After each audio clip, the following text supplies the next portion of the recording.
Hello friends, welcome back to my channel. If you are new here, my name is Abby and I like to talk about spooky things. In today's video, I'm going to be showing you 32 Glitch in the Matrix TikToks. If you guys like this video, please be sure to give it a big thumbs up, click the subscribe button down below, and turn on post notifications so you never miss a video. I post Sundays and Thursdays at 2 p.m. Pacific Standard Time, 4 p.m. Central Time. And without further ado, let's get right on into the video.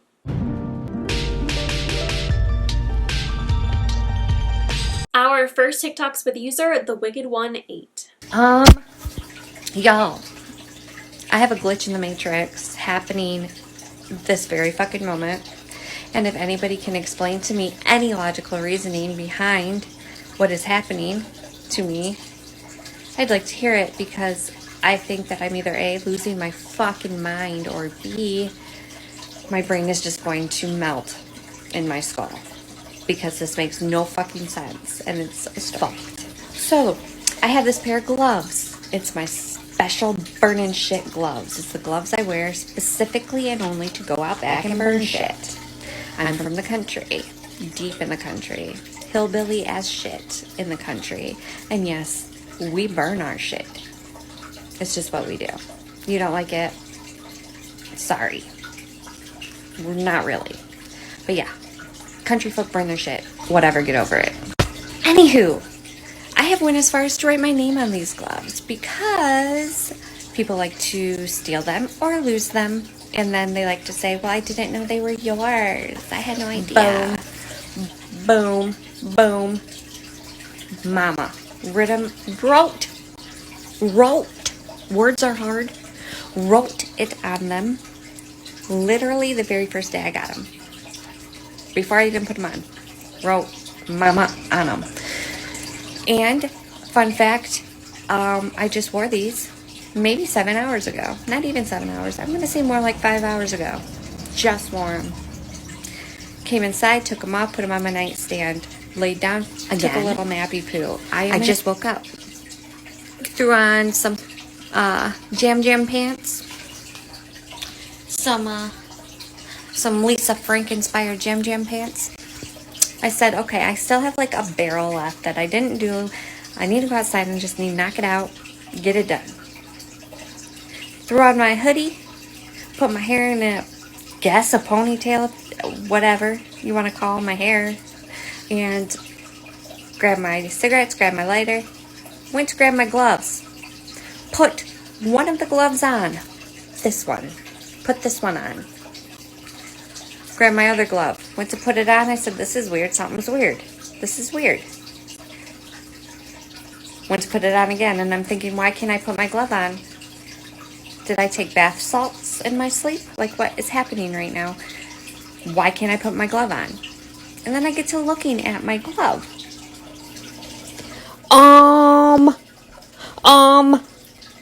Do we see the problem here? Do we see the problem here? Do we see it? What the fuck? What the fuck? This wasn't like this. This was not like this 5 hours ago. This was not like this for the past 3 fucking months I have owned and wore these burn shit gloves. It still has my signature on it. Mama.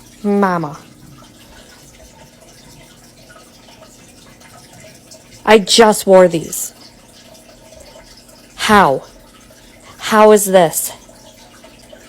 What is this? I am trying very desperately not to lose my shit right now, because when I bought them, there was a left and a right hand. Okay, there was a left and a right hand. The first 3 months that I wore them almost every day, at least once, to go burn shit, there was a left and a right hand. When I put my signature on them, there was a left and a right hand. 5 hours ago, there was a left and a right hand glove. How the fuck? How the fuck is there 2 left-hand gloves now? No right-hand glove. 2 left-hand gloves.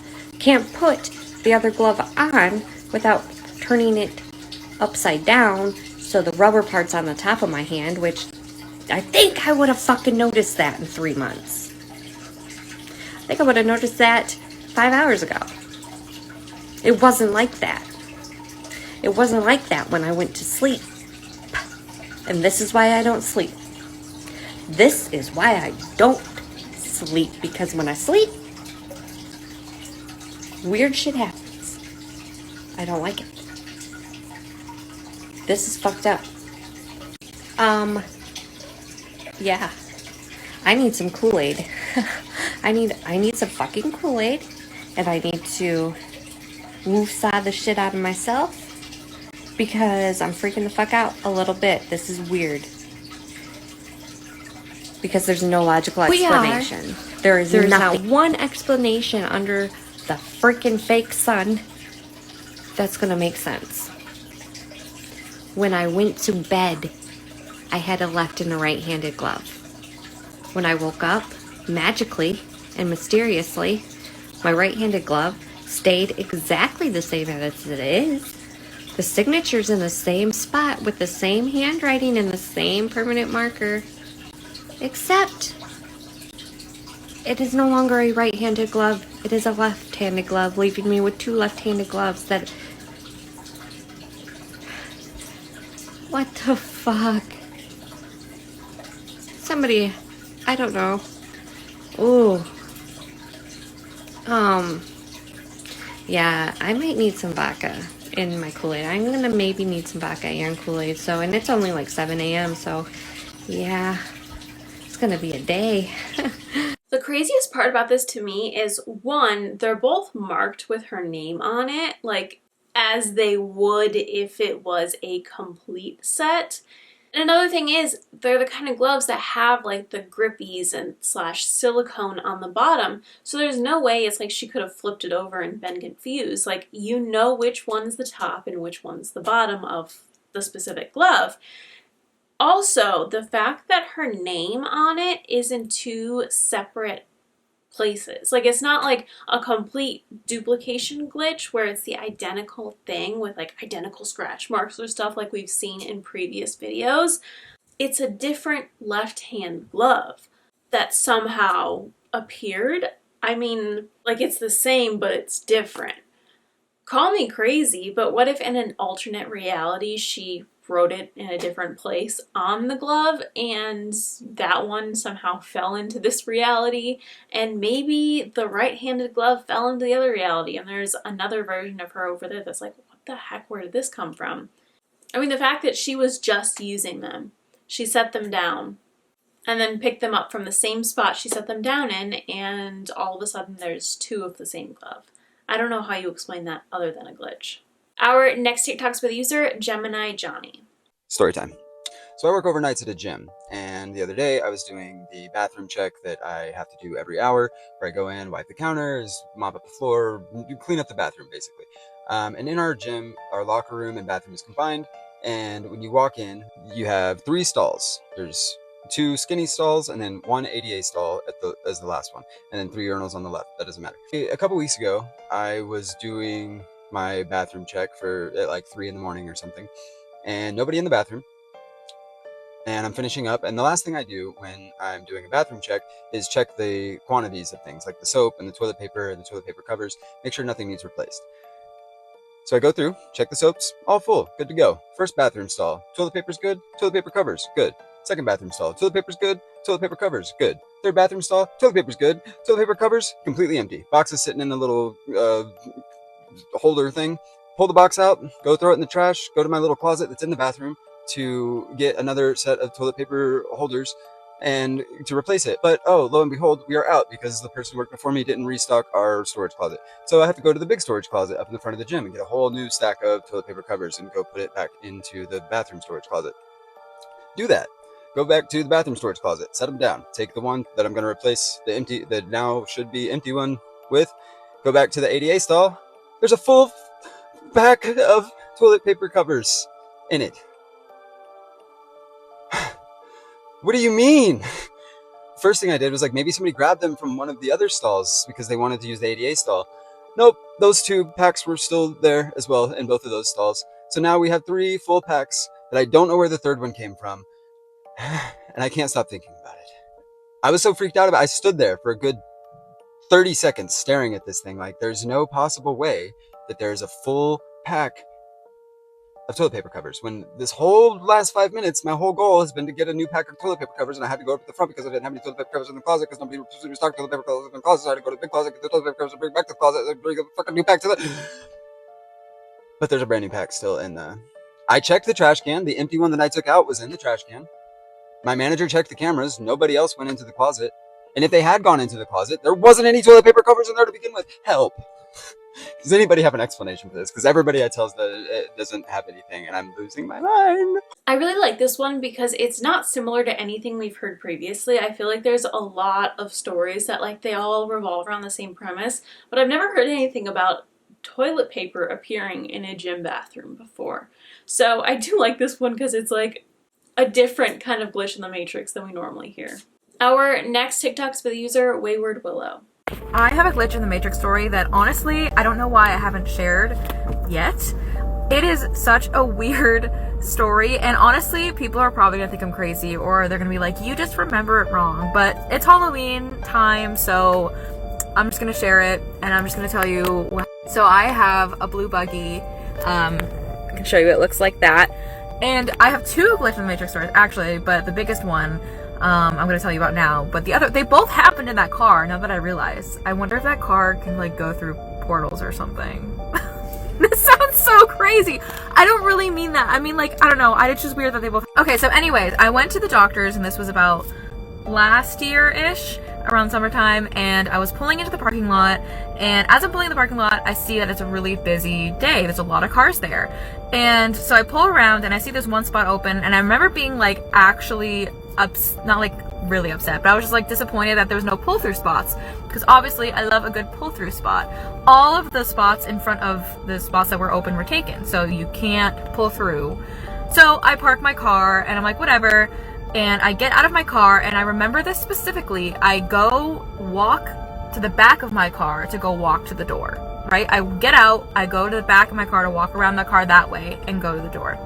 And I remember there was, like, I believe a red car in front of me, I want to say, because I remember looking at the car as I was thinking, like, oh, I wish I could pull through.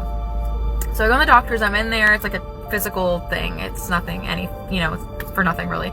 And I come back out probably about an hour later, and my car is in the pull-through spot that I wanted. Like, sitting in, I went to the spot where my car was supposed to be, and I was getting nervous because I couldn't see it there. I was like, wait, why is my car not in that spot? And as I get closer, I see that my car is in front of the spot that I remember parking it in. Like, it was, like, I had pulled through and, like, parked my car. I was so freaked. I was sitting in the parking lot for a good, like, 10 minutes being like, I swear to God, I swear I did not park there. I swear I parked here, and I really wanted to pull through, but I remember there was a red car in front of me, so I couldn't. And I was, like, racking my brain. I was like, did someone break in my car? Did someone move? But I was looking around my car, and I didn't see any signs of breaking in. The car was locked when I got to the car, and sometimes that car's parking brake, and it's a manual, is a little broken, so you have to put it in first gear a lot of the time so it doesn't roll. But it was a very flat parking lot, so it wasn't rolling. I don't think it was in first gear, but that's the only conclusion I can possibly come to, is that maybe it rolled. But then again, it was parked, like, perfectly in that spot. If it rolled, I feel like it would have rolled much further, because there was, like, a bunch of space past that spot that it could have rolled past. Like, it wouldn't have been perfectly in that parking spot, you know what I'm saying? So yeah, to this day it's crazy to me. I still don't know what happened. If I want to think logically about it, that's the only logical conclusion I can come to, that it possibly rolled. But again, it was so perfectly in that spot, like I had pulled through and parked there, that I feel like that wouldn't have been an option still. I don't know. I have no idea. But it still freaks me out to this day that I wish I was able to look at the security footage, but I was afraid to go in there and ask, because I thought that would be kind of weird.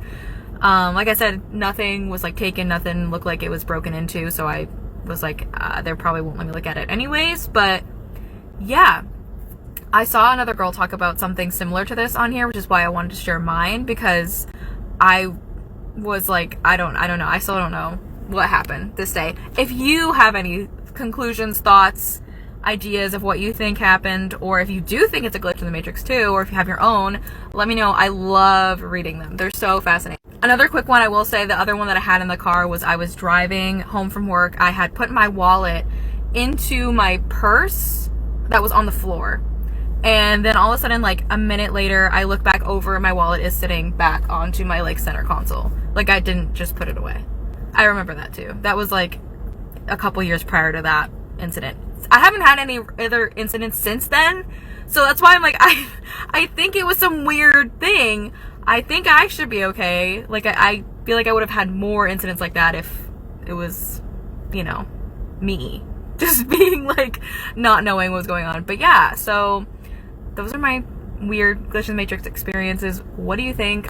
Let me know. Speaking of hearing a lot of similar glitch stories, this is essentially identical to one that we talked about a few videos back about a car moving in its parking spot. Now I will say there's like a prank person that I see sometimes called Ross Creations, and he did do a video where he was moving people's cars, like parking them horizontally in spots. So it would take up like 3 spots. Like they'd literally put the car on jacks and then shift the car and then put it down and then wait for the person to come out of the store and be like, what the heck? But I don't think that that's what happened in this case, because it's such a subtle change. Like in his video, it was very much like he was moving cars to be like crooked. And like, obviously, like I know I didn't park like that. That would be insane for me to park like that kind of a thing. So I don't think it's someone pulling a prank on her. Obviously, I don't think it was him. I'm sure they're not even in the same state. But I don't think it was anyone pulling a prank on her, because that's not dramatic enough. Like, you'd think if someone's gonna go through all the effort to like put a car on like a movable thing and then move the car, there would be more shock value behind it. So honestly, I really do think that this is some kind of glitch. Our next TikTok's with user, ginabrillon. So today, during my regular doom scrolling session, I actually went down the glitch in the Matrix part, and I realized I have a story that I have never told y'all, and I feel like some of y'all might be able to help me unpack what happened. Now, anybody who knows me knows that I am all about glitches in the Matrix, alien stories, and anything else paranormal or otherworldly. And I don't know, I feel like when you're in tune with stuff like that, stuff happens around you because it's like known that you're not gonna freak out about it. So what had happened was, my son had just gotten into bed with me and my husband. You know, he had walked his way over there, woke us up briefly, but my husband's, you know, pretty easy to fall back to sleep. I'm not. My son, pretty easy to fall back to sleep. So my mother-in-law was visiting at the time. She was in the living room sleeping on our pull-out couch. So my husband and son fall right back to sleep like nothing happened. But I'm awake and I'm like, dang, now I'm awake. So I'm about to try to go to sleep when all of a sudden, out of nowhere, a bright light appears in the bedroom. And when I say a bright light, I mean like this golden yellowy, bright, almost like circle, or like this thing that kind of was like woo, woo, like just opens up for what felt like I was like, I clearly saw that thing for like enough time for me to be like, what the heck was that? But it was like super quick. And some of y'all might be like, well, it could have been a light from outside. No, it could not have been. We are on the top floor of the building, surrounded by other buildings. There is not a reflective surface in sight, and we have blackout curtains. So the woo woo, this thing like appears, and it's like, I don't hear a woo woo, but the woo woo was in the movement. You know what I mean? Like it was almost like it pulsated out and then in and then disappeared. And y'all, I audibly go, what the? Because, you know, it's a New Yorker in me. You know what I'm saying? It's got to come out. And it just disappeared. And I never saw it again. And now I'm wondering, Was something trying to reach out to me? Because if that was the Galactic Federation, please hit me up again. I'm like, please. Earth is so ghetto right now. Please. What do y'all think? Let me know. If anybody gets a message and they know what that was supposed to be for me, whatever, just let me know, because I want to know. Because weird stuff be happening to me all the time. Our next TikTok spooky user, Everyday Amanda. I totally forgot I was going to make a video about this last night because it's just so crazy to me. Yesterday, me and my husband were driving down the street and we see this vehicle, and we always like see, whenever we see license plates that say things or whatever, we yell them out or whatever. And I see this license plate and it has a name on it, and it's a name that could be a man or woman. And we drive up next to it and it's an older man, but big burly looking guy, big beard. And I said, do you think that's so-and-so, the name of the license plate? And he's like, well, the back of the car had like Nana Bear on it. He's like, do you think that Nana Bear's maybe tied up in the back? And we do this thing where we just like carry on and make up these stupid stories, whatever. This was at like between noon and 1 p.m.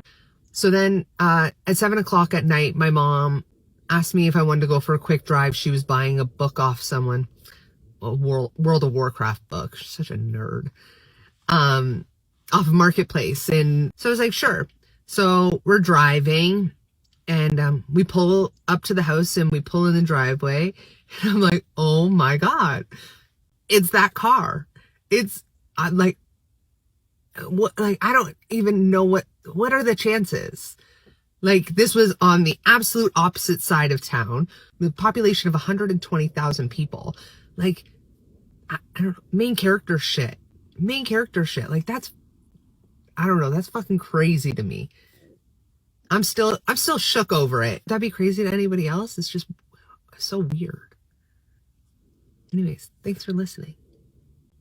I feel like there's a chance that this is a very, very weird coincidence, because that is possible. But it is a very, very weird coincidence if it isn't a glitch. I mean, that is crazy to see the car, make like a mental note of it, and then later end up at that car's house for a completely unrelated Facebook Marketplace pickup. Like, what are the odds? I feel like it could definitely be a glitch, maybe a sign of something, but realistically there is a chance that it was a very, very large coincidence too, so who knows. Our next TikTok's with the user, Madeline Dolan 1. What if some ghost sightings are actually people who accidentally crossed into your timeline? Because I've been reading in the comments from one of my other ghost videos, and some of you are saying you've seen someone, and not a shadow, not something blurry, but a full person who looked completely real and then just disappeared. So what if that's not a ghost at all? What if it's a timeline overlap? In quantum physics, particles don't exist in just one fixed state. They exist in multiple possibilities at once. And some theories suggest reality might work the same way. Not one single timeline, but multiple timelines all existing at the same time. And normally you only experience one. But what if sometimes those timelines don't stay separate? What if they bleed into each other for a second? Because that would explain something really specific people report. They don't see something transparent. They don't see something floating. They see a normal person doing something normal. And then suddenly they're just gone, like they were never there. And some people have even said they've seen themselves. Same clothes, same face, just in the wrong place. Now the real question isn't, are ghosts real? It's, what if some of them aren't ghosts at all? What if they're us from a different version of reality that we weren't supposed to see? So be honest, have you ever seen anything like this? Or something you still just can't explain? Let me know in the comments. I definitely can subscribe to this idea.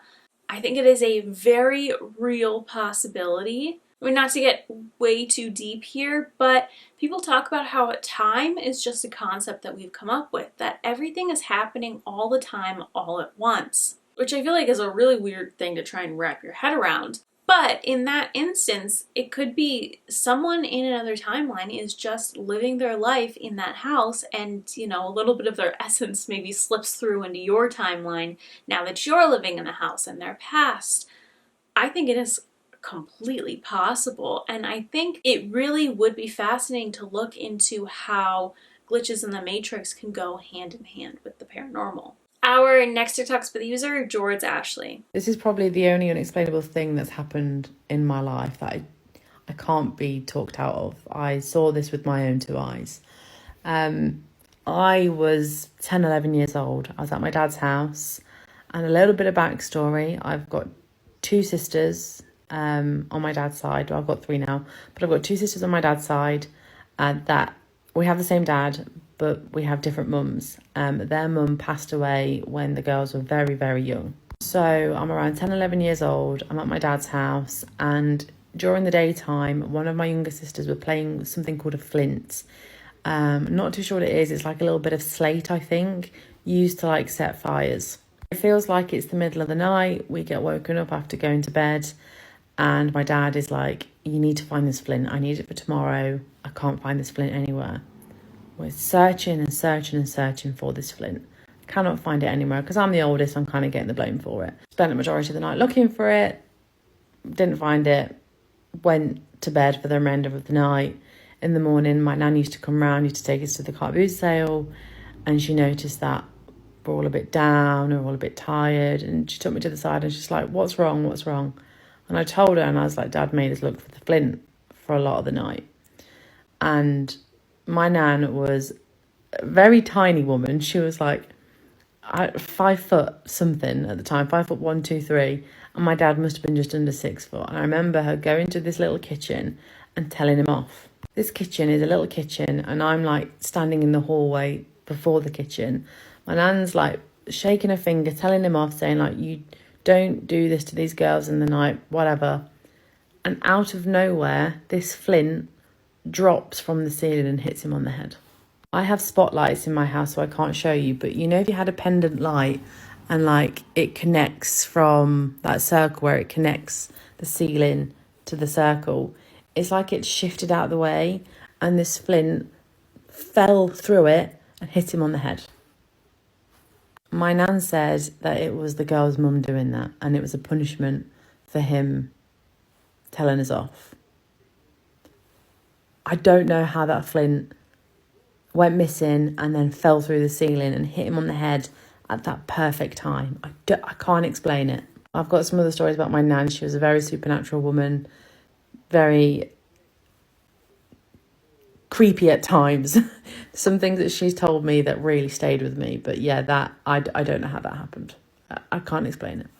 I feel like the universe does tend to have comedic timing. I feel like it definitely could be some kind of universal intervention, like in a comedic way, nothing too harsh, but a little bit like, hey, you deserve this, and whack them on the head.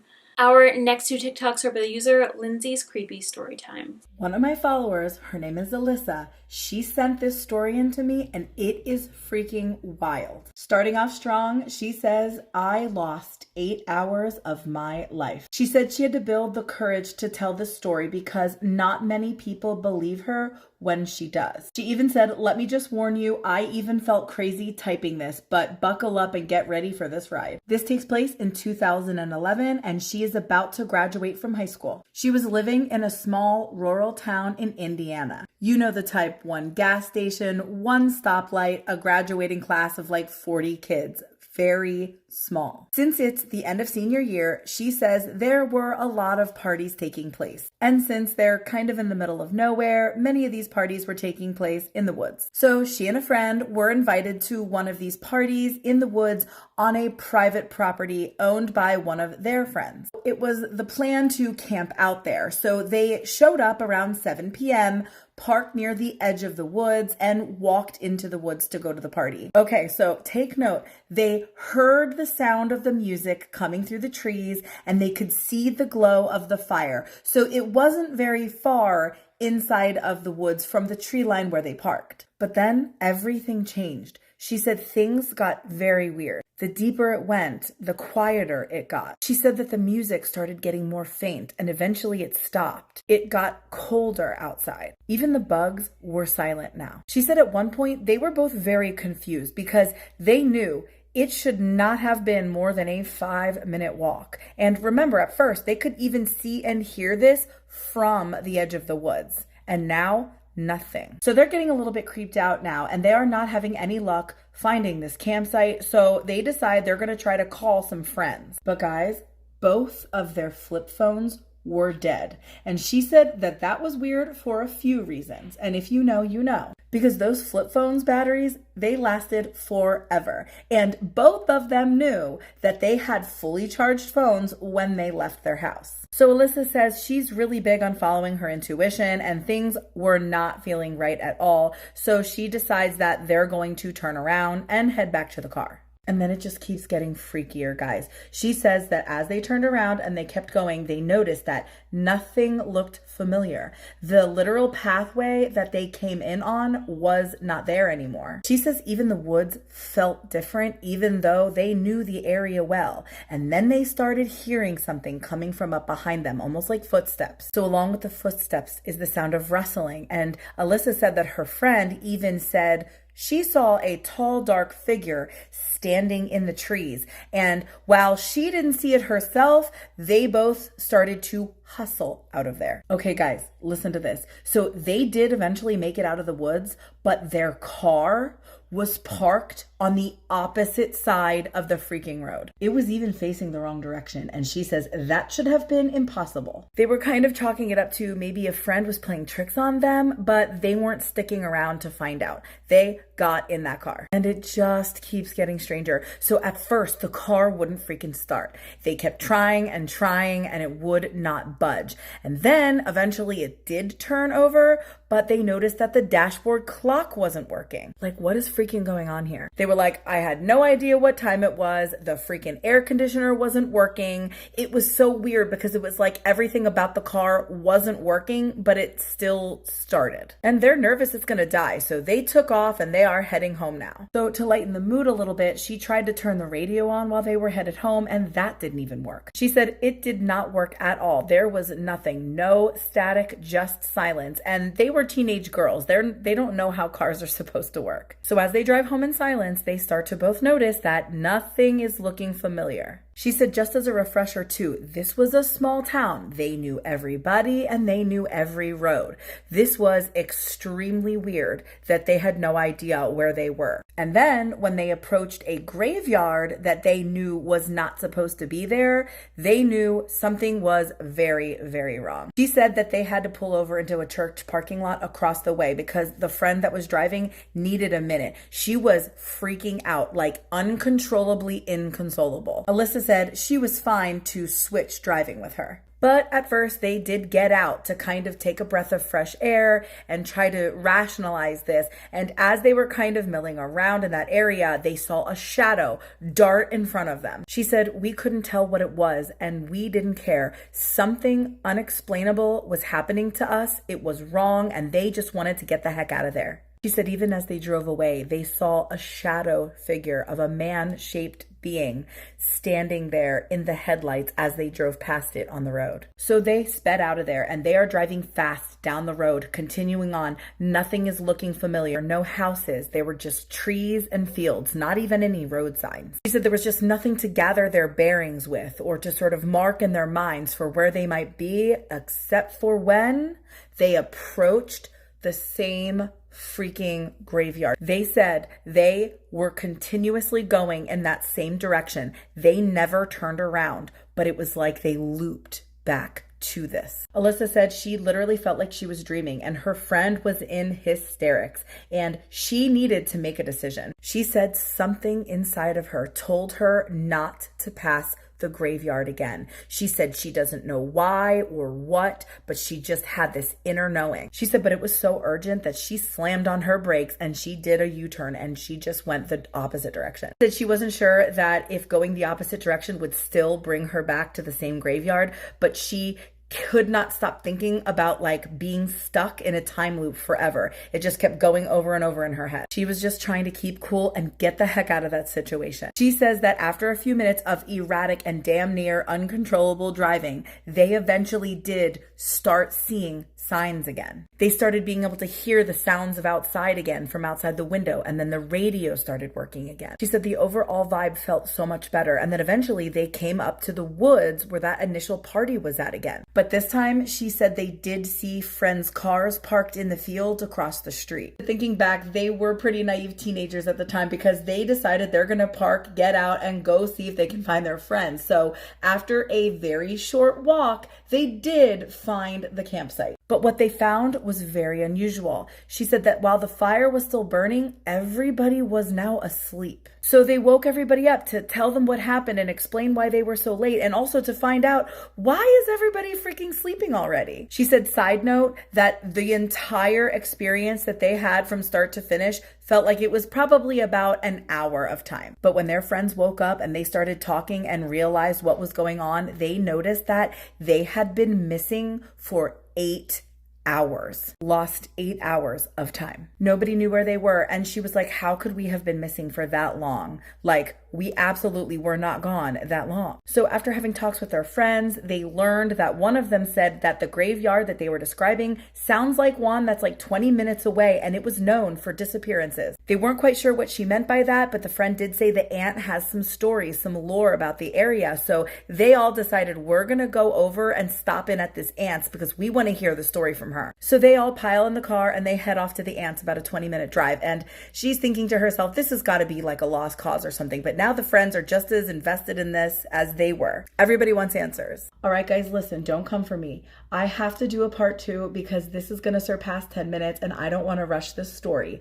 I film in the app and it only allows 10 minutes at a time. I will make sure that the stories stay together. And if you want to know where's part 2, it's right after this one, okay? I will post it ASAP. Thank you in advance for understanding. All right, y'all, this is part 2 of She Lost 8 Hours of Her Life. I know everybody hates when there's parts, but I had no choice. I only have 10 minutes when filming in the app, and it was just going to go too long, and I didn't want to shorten it for you. So stop yourself here if this is the first you're seeing, and go right back to the video right before this, catch part 1, and then come back to this. A little bit of a recap. Since they were back at the site, they had stayed up till morning, and then they all jumped in the car because they wanted to go hear that lore from the one friend's aunt. And she did mention something I didn't say in the first story. She thought to herself that this probably couldn't be the same graveyard as the one that they experienced the night before, but they were about to find out. So they all drive to the aunt's house first, and Alyssa says that it was a beautiful farmhouse and she was so warm and welcoming. She said that she was surprised to see everybody there. Obviously, she wasn't expecting them, but she did welcome them in and even made them lunch as Alyssa and her friend told her every single detail of the story from the events the night before. She said at first she expected the aunt to kind of laugh it off, but as they were telling the story, she said she had a very serious and worrisome look on her face. So after Alyssa and her friend were finished telling their story, the aunt told them hers, and she said they were not ready. She explained an old tale that she had been told since she was a kid. It's kind of hard to trace back the exact details and proof of parts of the story, but one thing was traceable, and it was missing people. So the aunt tells this story about 2 teens that had lived about 30 minutes away from the area where they were now. This takes place back in the 60s, and it was prom night, and this teenage couple had gone to prom, and then they wanted to sort of prolong the evening. So they ended up going for a drive, and eventually it was nearing the girls' curfew, so the gentleman decided it was time to turn around and go ahead and take her back home. But as they drove, everything started to change, just like with Alyssa and her friend. The scenery changed, everything felt different, the road signs were no longer there, and everything went too silent. And then the couple, they came upon that very same graveyard. Everything was lining up just like what they had experienced, except instead of leaving right away,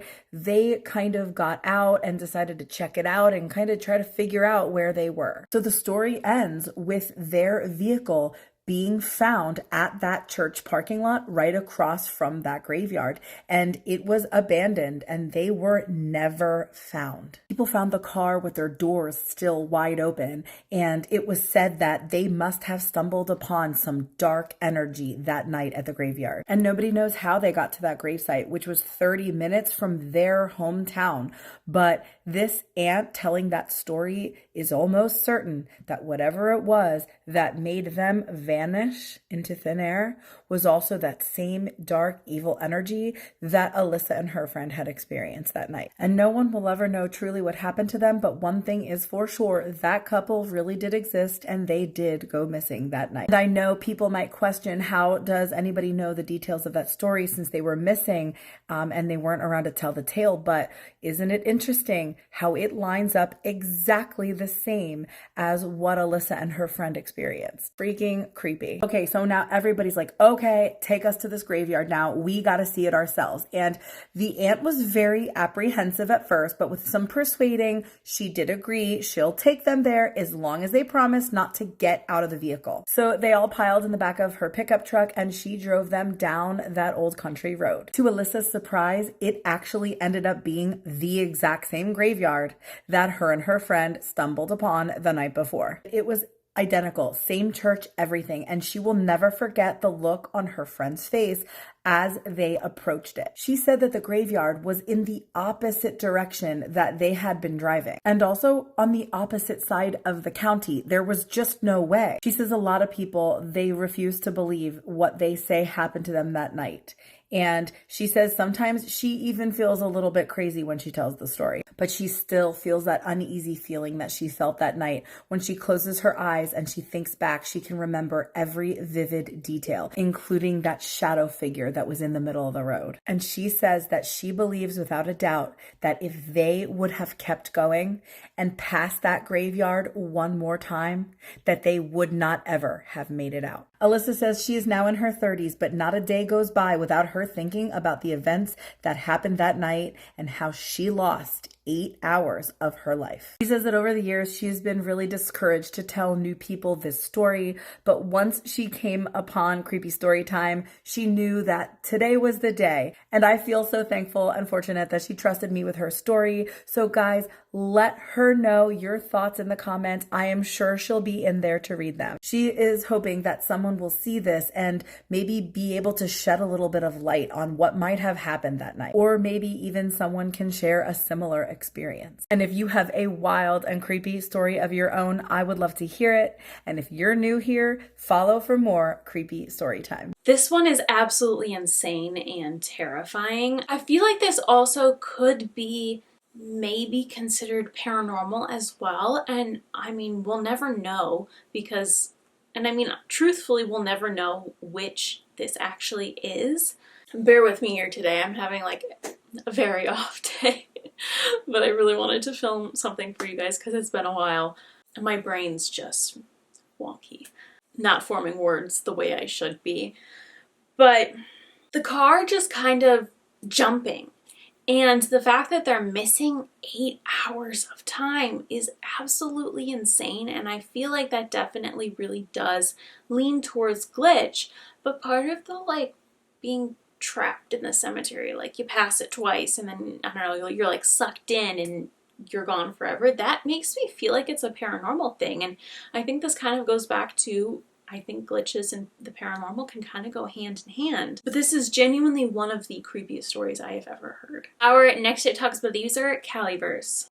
Okay guys, so I had something really weird happen to me the other day and I'm scared as shit, and I just wanted to know if anyone has an explanation or a similar story. So here's what happened. Sunday night I was sitting in the living room watching the OC.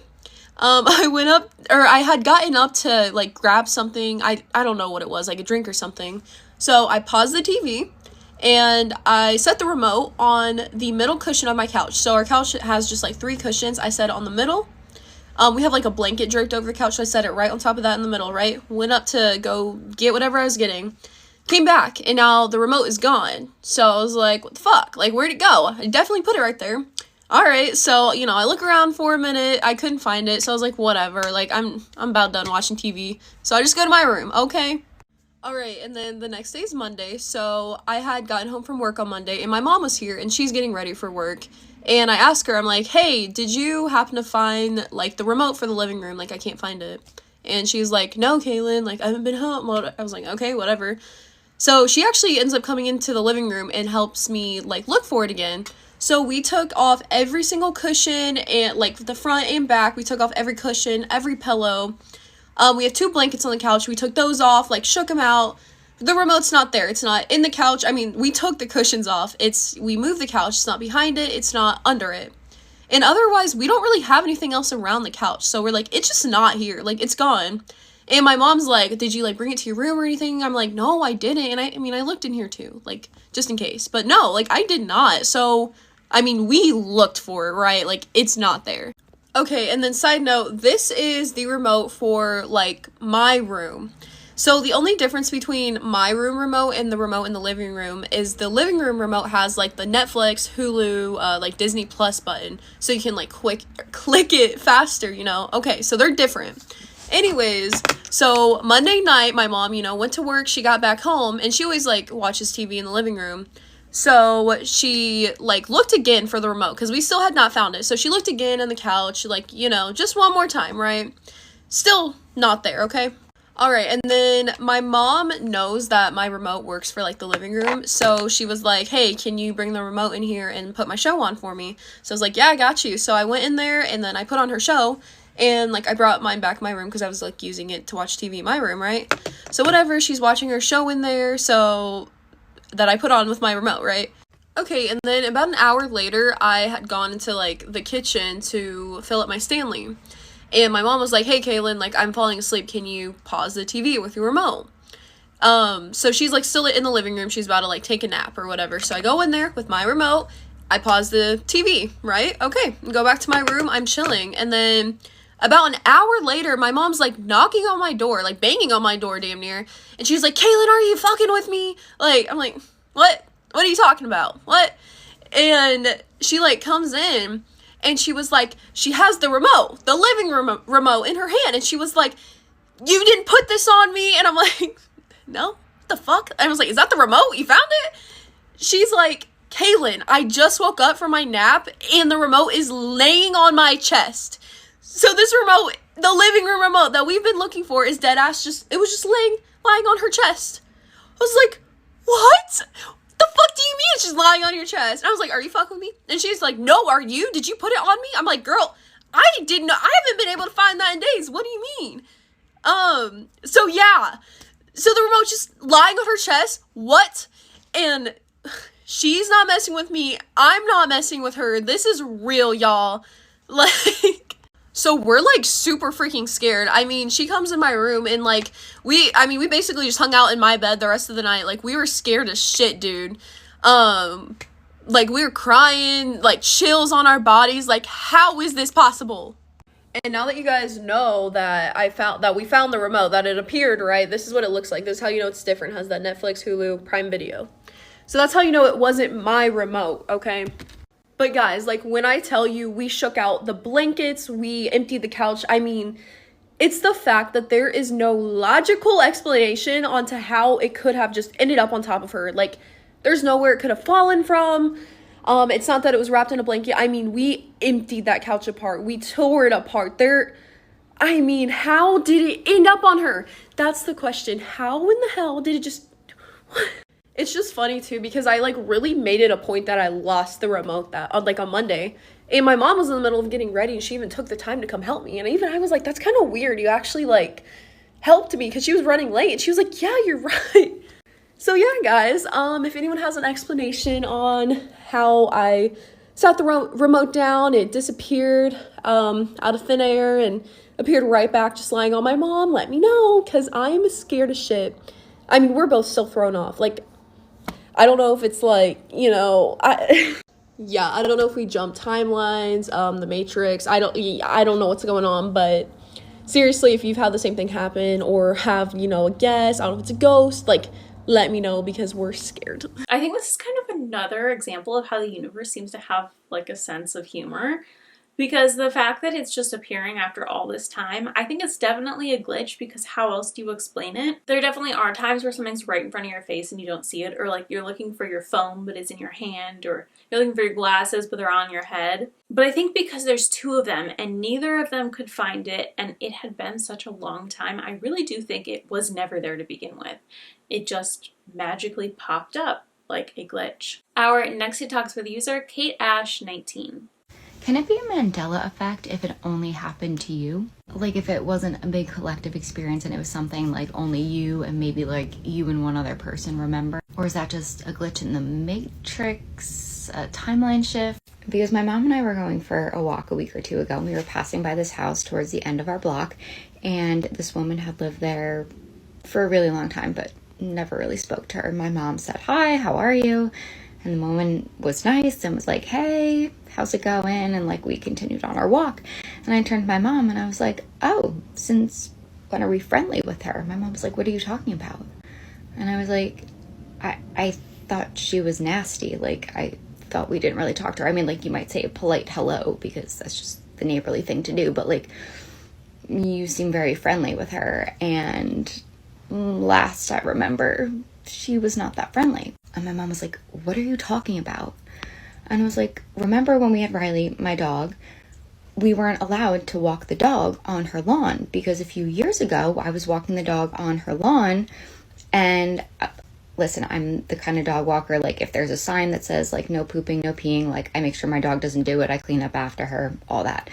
And usually like it's like a social awkwardness if someone is like sitting outside or in their window. I don't let my dog go to the bathroom on their lawn because I feel like they're being watched. But I was walking my dog and the dog started sniffing on her lawn. And as a dog owner, you know the difference between like your dog sniffing to go to the bathroom and just like sniffing for something to eat. And this was a sniffing for something to eat. And the woman had the no going to the bathroom sign on her lawn. So like obviously I was aware of it, but I was like, all right, the dog is like sniffing. Obviously, I'm not going to let her go to the bathroom. Like, my eyes are on her. I have the leash in two hands. And my dog was a Cavapoo, so she wasn't that big. But I was ready to pull her away just in case she tried. But, like, what's the harm in letting her sniff for a second or two? And the woman yelled out her window, "Get your dog off my lawn!" So I pulled the dog off her lawn. And ever since that day, I made sure that my dog did not walk on her lawn. Like, it was that big of an event that I purposely went out of my way to avoid her lawn for the next few years. And I think even around that time, like, my mom also had an experience where she was, like, walking the dog and the lady said something about the dog being on her lawn. So anyway, I retell this to my mom and she's like, "No, I never had any issues walking her." And I was like, "No, you did, because, like, we used to sit and talk about her multiple times. There were times where we walked the dog together. And you even pulled her out and around the lawn.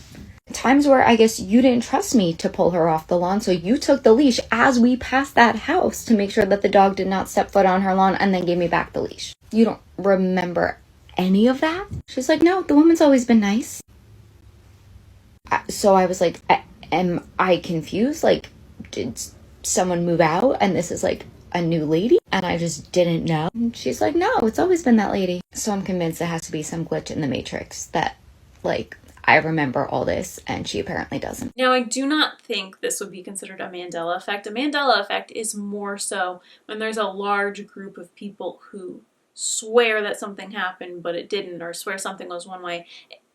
I think the very sheer definition of the Mandela effect is a large group of people who aren't connected to each other, like from all over the world or all over a geographical area where they have no correlation to one another and they all remember something a specific way, but in the current reality is not that way. So in this case, it would just be a regular old glitch in the matrix because it is just her experiencing it.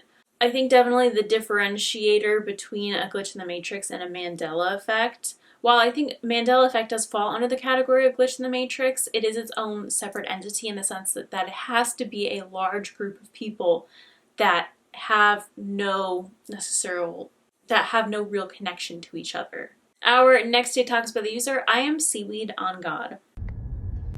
I got a story. One day I saw a bedazzled ass Tesla.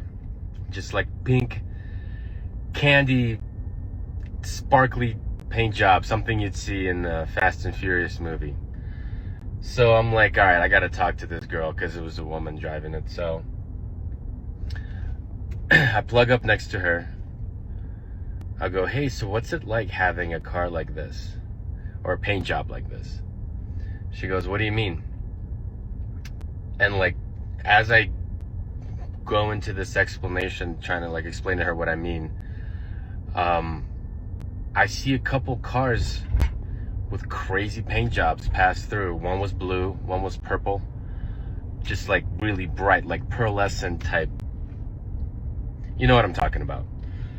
So I'm like, you know, like, do you stop at stoplights? People like, you know, wink at you or give you a thumbs up or like, hey, nice ride, whatever. She's like, I don't know, not really. And then I see another car pass by, like a bright yellow, like one of those like where the sun hits it and it turns a different color. By the time I'm finished explaining to her what I'm even trying to ask her, I saw like 5 cars just like hers pass by. And so after that, I was thinking back and I was like, that's really interesting, isn't it? How by interacting with her, I had a glimpse of her reality. So in her simulation, in her reality, what she has, the way that her color, her car color wasn't that weird. Wasn't that strange. It wasn't even uncommon or unusual. In her world, everybody has a brightly colored car with a really cool paint job. And she's just fitting in. While in my reality, apparently it's kind of rare. So while we each live in our individual reality, different simulation, the people that we choose to interact with, we merge our realities together, or at least we get a glimpse inside of their reality. Just an observation. I think that's an interesting way of explaining the phenomenon of what you focus on, you get more of. That is a basic principle of manifestation and just a basic scientific principle in general. The things you focus on, you continue to see more of, and the more you focus on those things, you get more. It's like exponentially, you just continue seeing more and more of the same things that you put your focus onto. This might not necessarily be a glitch, but just more so of him experiencing this firsthand, very quickly. I mean, you don't tend to notice things that don't resonate with you, but as soon as something does resonate with you, it's like everywhere. And you're like, oh my God, I keep seeing more of this, but it's because your brain is subconsciously looking out for it. And I do think that that is probably just what happened in this case. Our next TikTok with user, chaoticecletic. It happened to me. I've been seeing videos go around recently of like time slips or time jumps, you know, like what is CERN doing? Items that disappeared years ago reappearing, you know, like just all that kind of jumbled together, right? Seen videos like that, and it finally happened to me. This sock by itself was sitting in like at the very bottom of my closet for the longest time just by itself, because I was like, oh well, I don't know where the other one is, right? Lost it. I've looked everywhere, you know, I've done my laundry a few times, like whatever. And you know, there's a very also real possibility that at some point I misplaced it, but basically it's been sitting there for at least like a month or so because I lost the other one. Guess what I just found today? After, you know, doing laundry, you know, showering, you know, also going out on a, you know, crazy kind of fun adventure today randomly, instead of doing what I had originally planned.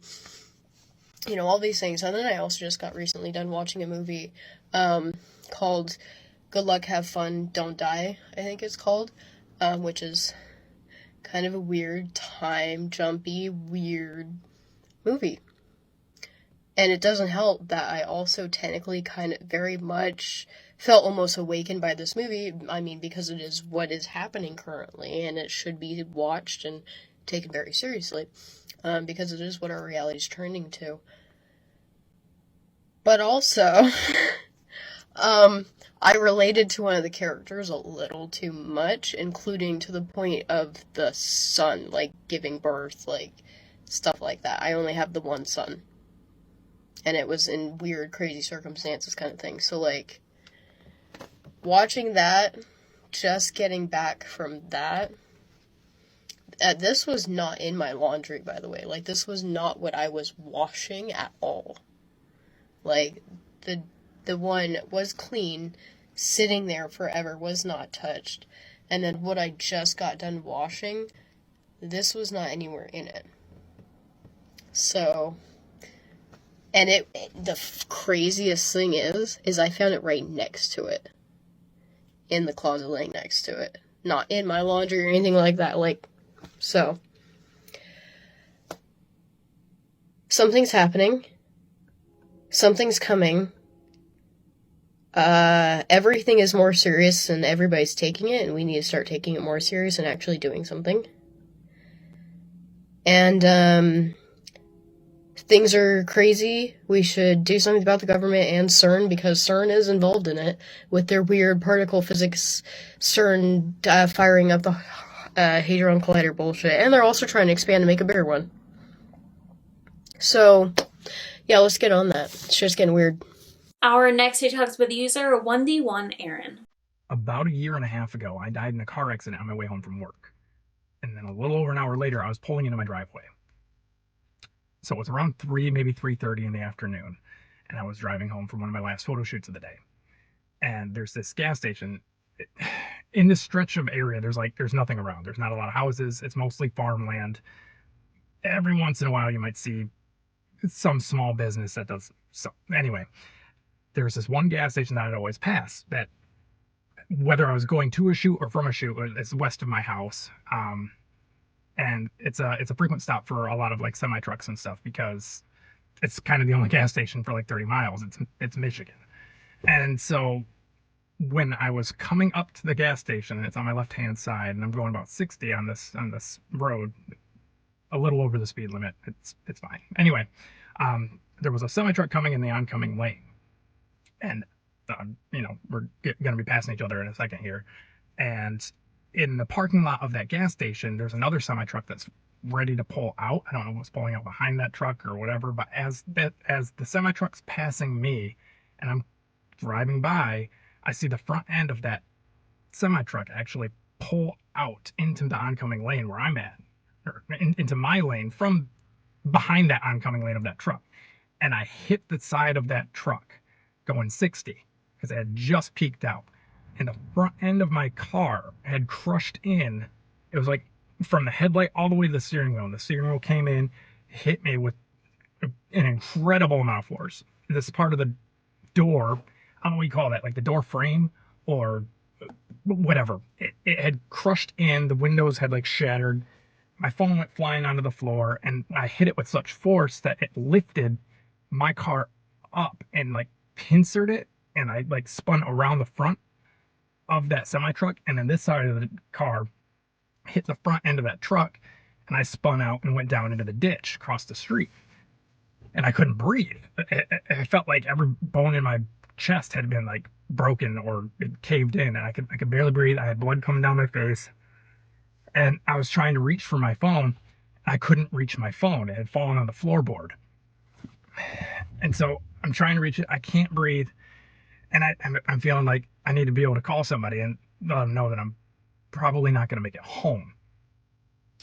And as I'm sitting there struggling to reach for it, the pain's just too much. I can't stretch enough to even bend. And I start to look out the window, and I see somebody getting out of their truck. And that's when everything started getting really hazy, and I knew that I was about to lose consciousness.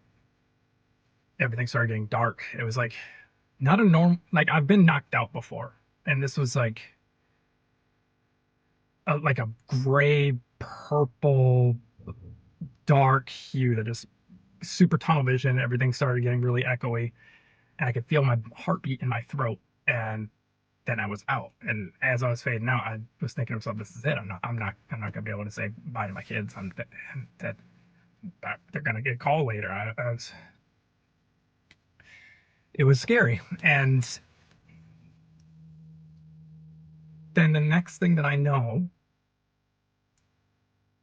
I'm pulling in my driveway, and that same dark purple gray hue that had faded out kind of like faded in.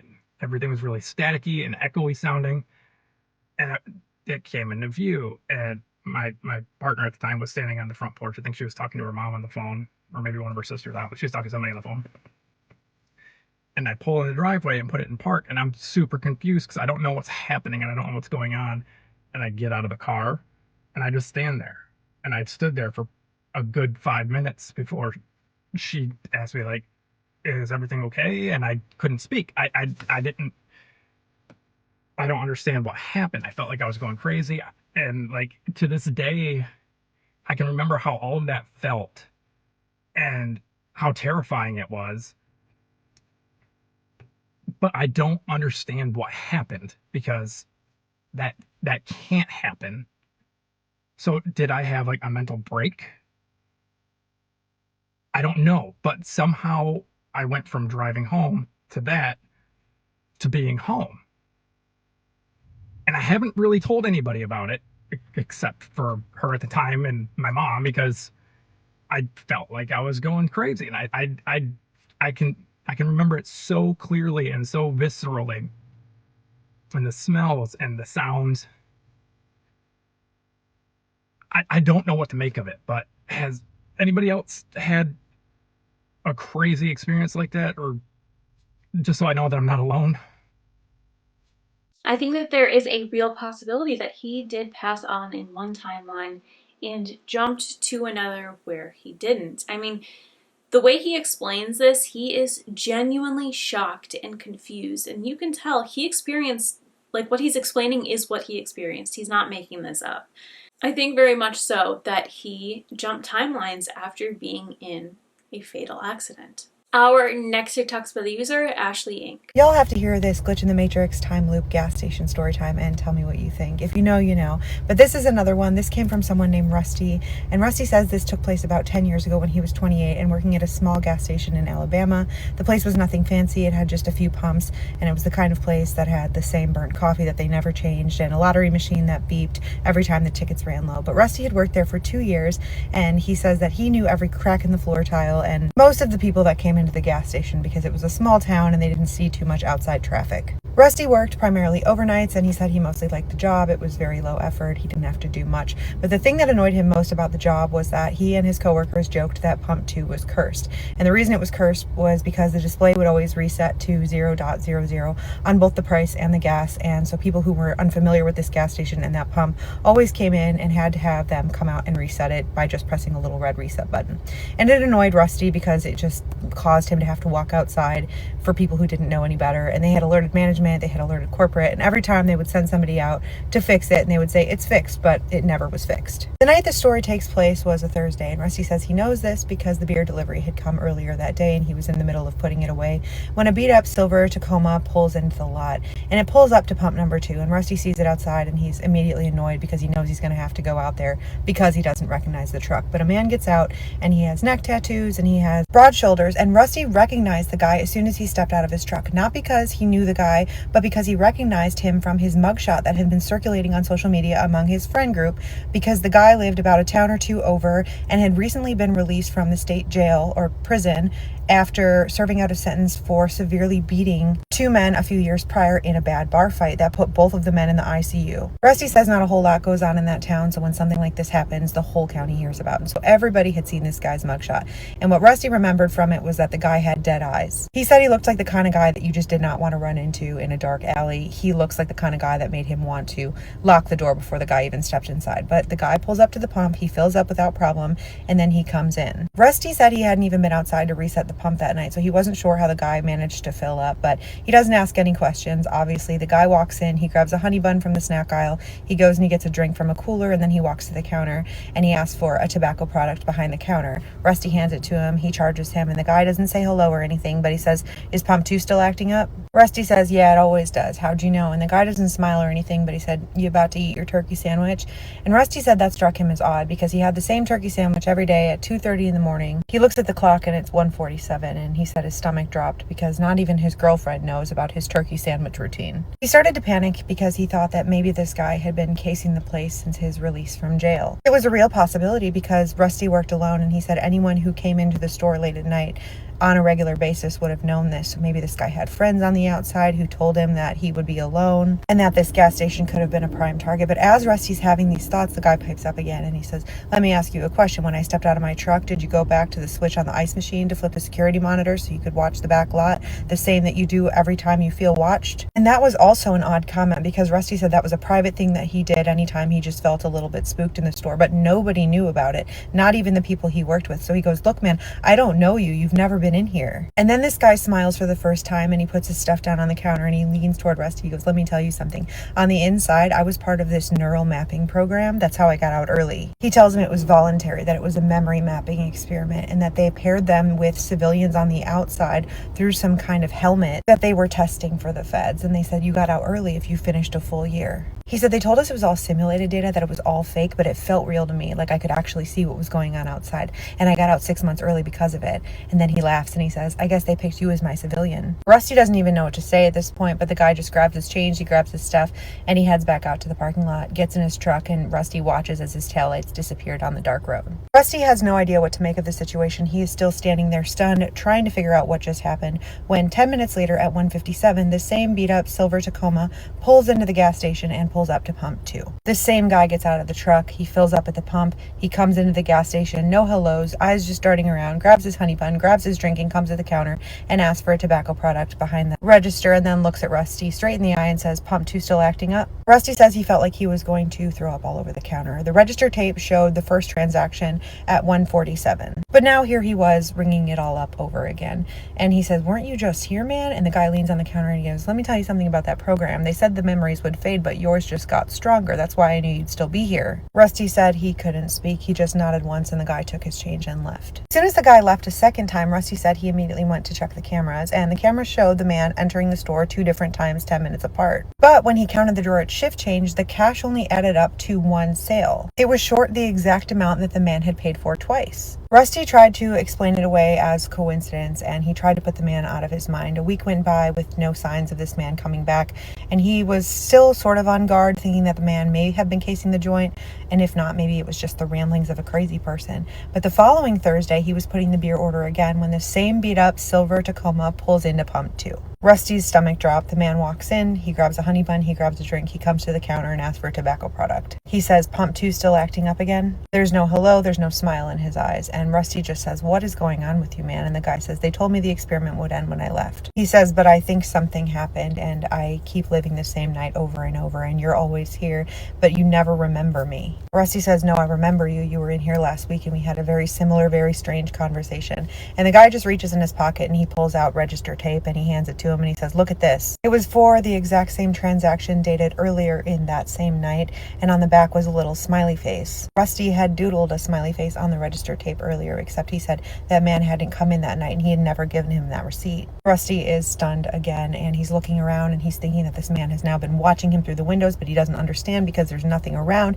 He said he would have seen a truck had it pulled in. Even if he was in a different car, he would have seen the car. There's nowhere for someone to walk up and hide. And as he's having these thoughts, he's absentmindedly ringing up this man for this new transaction, and he hands him his change, and the man smiles again and he says, thanks, I'll see you tomorrow. He says he never saw him again. He didn't last much longer at that job. He did end up training a new employee who he gave his phone number to, and one night when he was off work and the new employee was there shortly after starting to work by himself, that employee texted him and said, there's a man in here asking about pump 2 and where you are. He never saw the guy around town again. He no longer lives in that town, but anytime he goes back to visit family or friends and he sees a beat up silver Tacoma in his rear view, he always turns around to make sure it's not the same person. He said, I know he's still out there, and part of me wonders if he was telling me the truth. Now this one is pretty crazy, and I have so many thoughts about it. It's like hard to put them all, like hard to articulate all of them. I mean, one, if I were the gas station employee, I'd be weirded out thinking that this guy is maybe trying to confuse me, maybe trying to play a trick on me to rob me or something. I don't know how exactly he'd go about doing that, but maybe there's some like big plan that he thought he had, and it involved confusing the gas station attendant. But then also from the non-gas station attendant guy's point of view, if he really is experiencing this, that he was like, they did tests on him in prison, which, hey, I mean, don't get me started, but I would believe that. I definitely believe that that is a thing that we are just unaware of that's going on. I would not be surprised if they are using incarcerated people to run tests on of some kind. So I think that this is a very real possibility. If this guy's really experiencing this, I mean, who knows? I mean, that must be a really concerning situation that you get out of prison, you're probably trying to readjust to the world.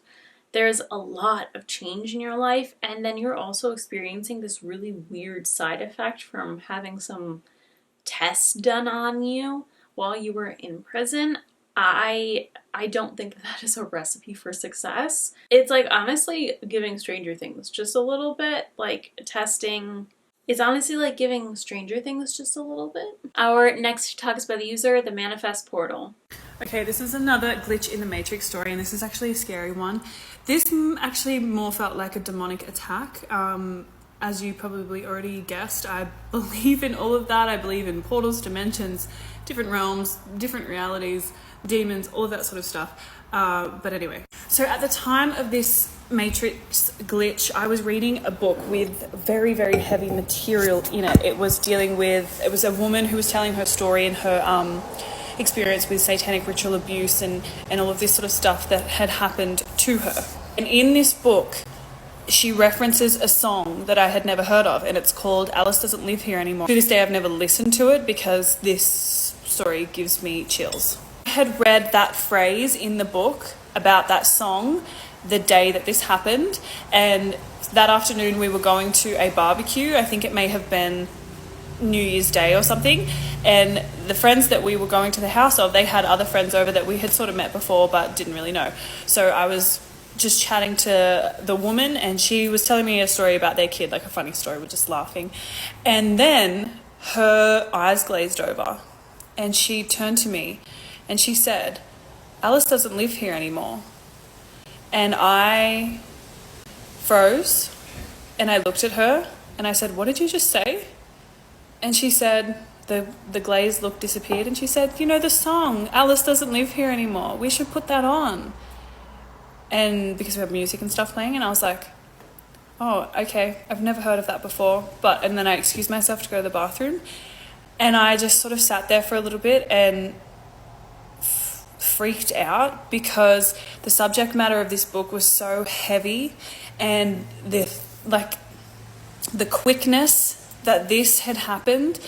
So I don't know if it was a glitch in the Matrix or if it was like a warning from like something to say like, you know, stop investigating this sort of stuff. But yeah, and then when I came back out, it was all sort of normal. Like she didn't put the song on and we didn't talk about it. And then I told my partner about it on the way home, and he was like, you need to stop reading that book. And I was like, no. So I kept reading the book. But then shortly after that experience, something else happened up, and this was the night after I finished reading this book. So yeah, let me know. I might turn this into a series if you want to know more. Our next TikTok's by the user, Jessica Pisces 33. I made a video a long time ago about how the synchronicities I have with the number 33, they have to be experienced with me, like in person, to see how absolutely bizarre they are. Because if I tell the story, it won't seem as weird. It removes all the magic from it. And I wasn't going to tell this story because I didn't have proof, but I just found like more proof of it. The DMV today because I had to get my license renewed. And the DMV is exactly like how was the DMV. It was a shit show. Multiple levels of waiting. So a huge sea of chairs I waited in, and I saw that they had all these little stations, and they were stations from 0 to 40 something. I was like, what if I got number 33? Now, typically when I say this, I normally don't get the number 33.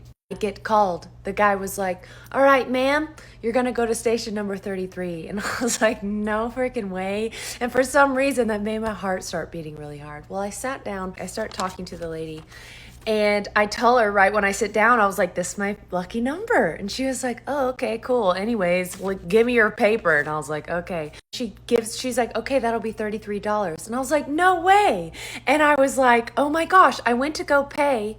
And the machine that I was paying on was called Clover. And I was like, now weird. I get my receipt back, okay? And I'll show it to you. It was $33 and the timestamp is literally 2:33. The next 7 TikToks are with user sorrytoyourfather. Alright, something's fucking fishy around here and I don't like it. This tree, I know this tree well.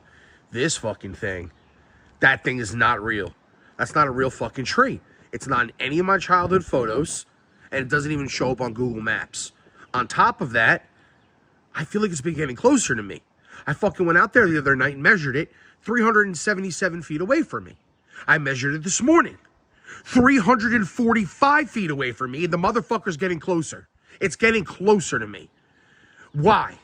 There's no logical explanation. What is it, fucking tracking me? It's not real. Life is a fucking simulation. Be careful, the tree is fake. That tree is fake.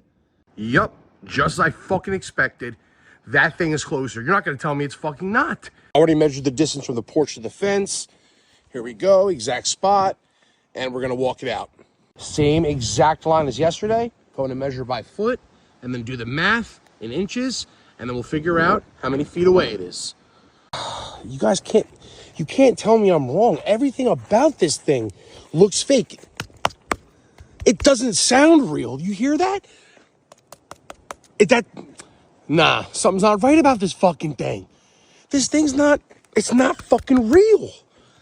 I also haven't seen one bird land in this tree. I've been staring at it for about 2.5 hours. Not one fucking bird. I mean, at this point, I'm genuinely fucking freaked out and questioning life and what's real and what's not. I ran the fucking math. This thing is 339 feet away from me. That moved 6 fucking feet from last night. There is no way, man. There's no fucking way. I knew it. Fucking fake ass tree, dude. Be careful, that tree is fake. That's a fake tree. Guys, am I fucking crazy? Please tell me. They look closer. They do look closer together. On top of that, this looks rotated slightly. Someone was calling it out. A bunch of people were calling out in the comments. It looks fucking weird. Tell me I'm wrong. Look at the difference. This is the normal, real tree that I know. Okay? Looks fucking normal. That looks glossy. It looks fucking weird. It's not the same. This doesn't look fucking real. It looks like, and this looks like plastic. This doesn't look real. I'm going to take measurements between the two trees because it looks fucking closer. It looks closer together. You can't tell me I'm fucking wrong. I lost my tape measure, so for now I'm using a fucking extension cord. So I just did base to base. I mean, it's tight enough. It's off the ground. So I'm going to mark it and then I will measure it. Well, I did the calculations and these trees are 3.7 feet away from each other. I didn't measure the distance today. My brain is fucking scrambled eggs, but come on, you can't deny it. This motherfucker looks closer. They're side by side. Still no fucking birds. 0 fucking birds.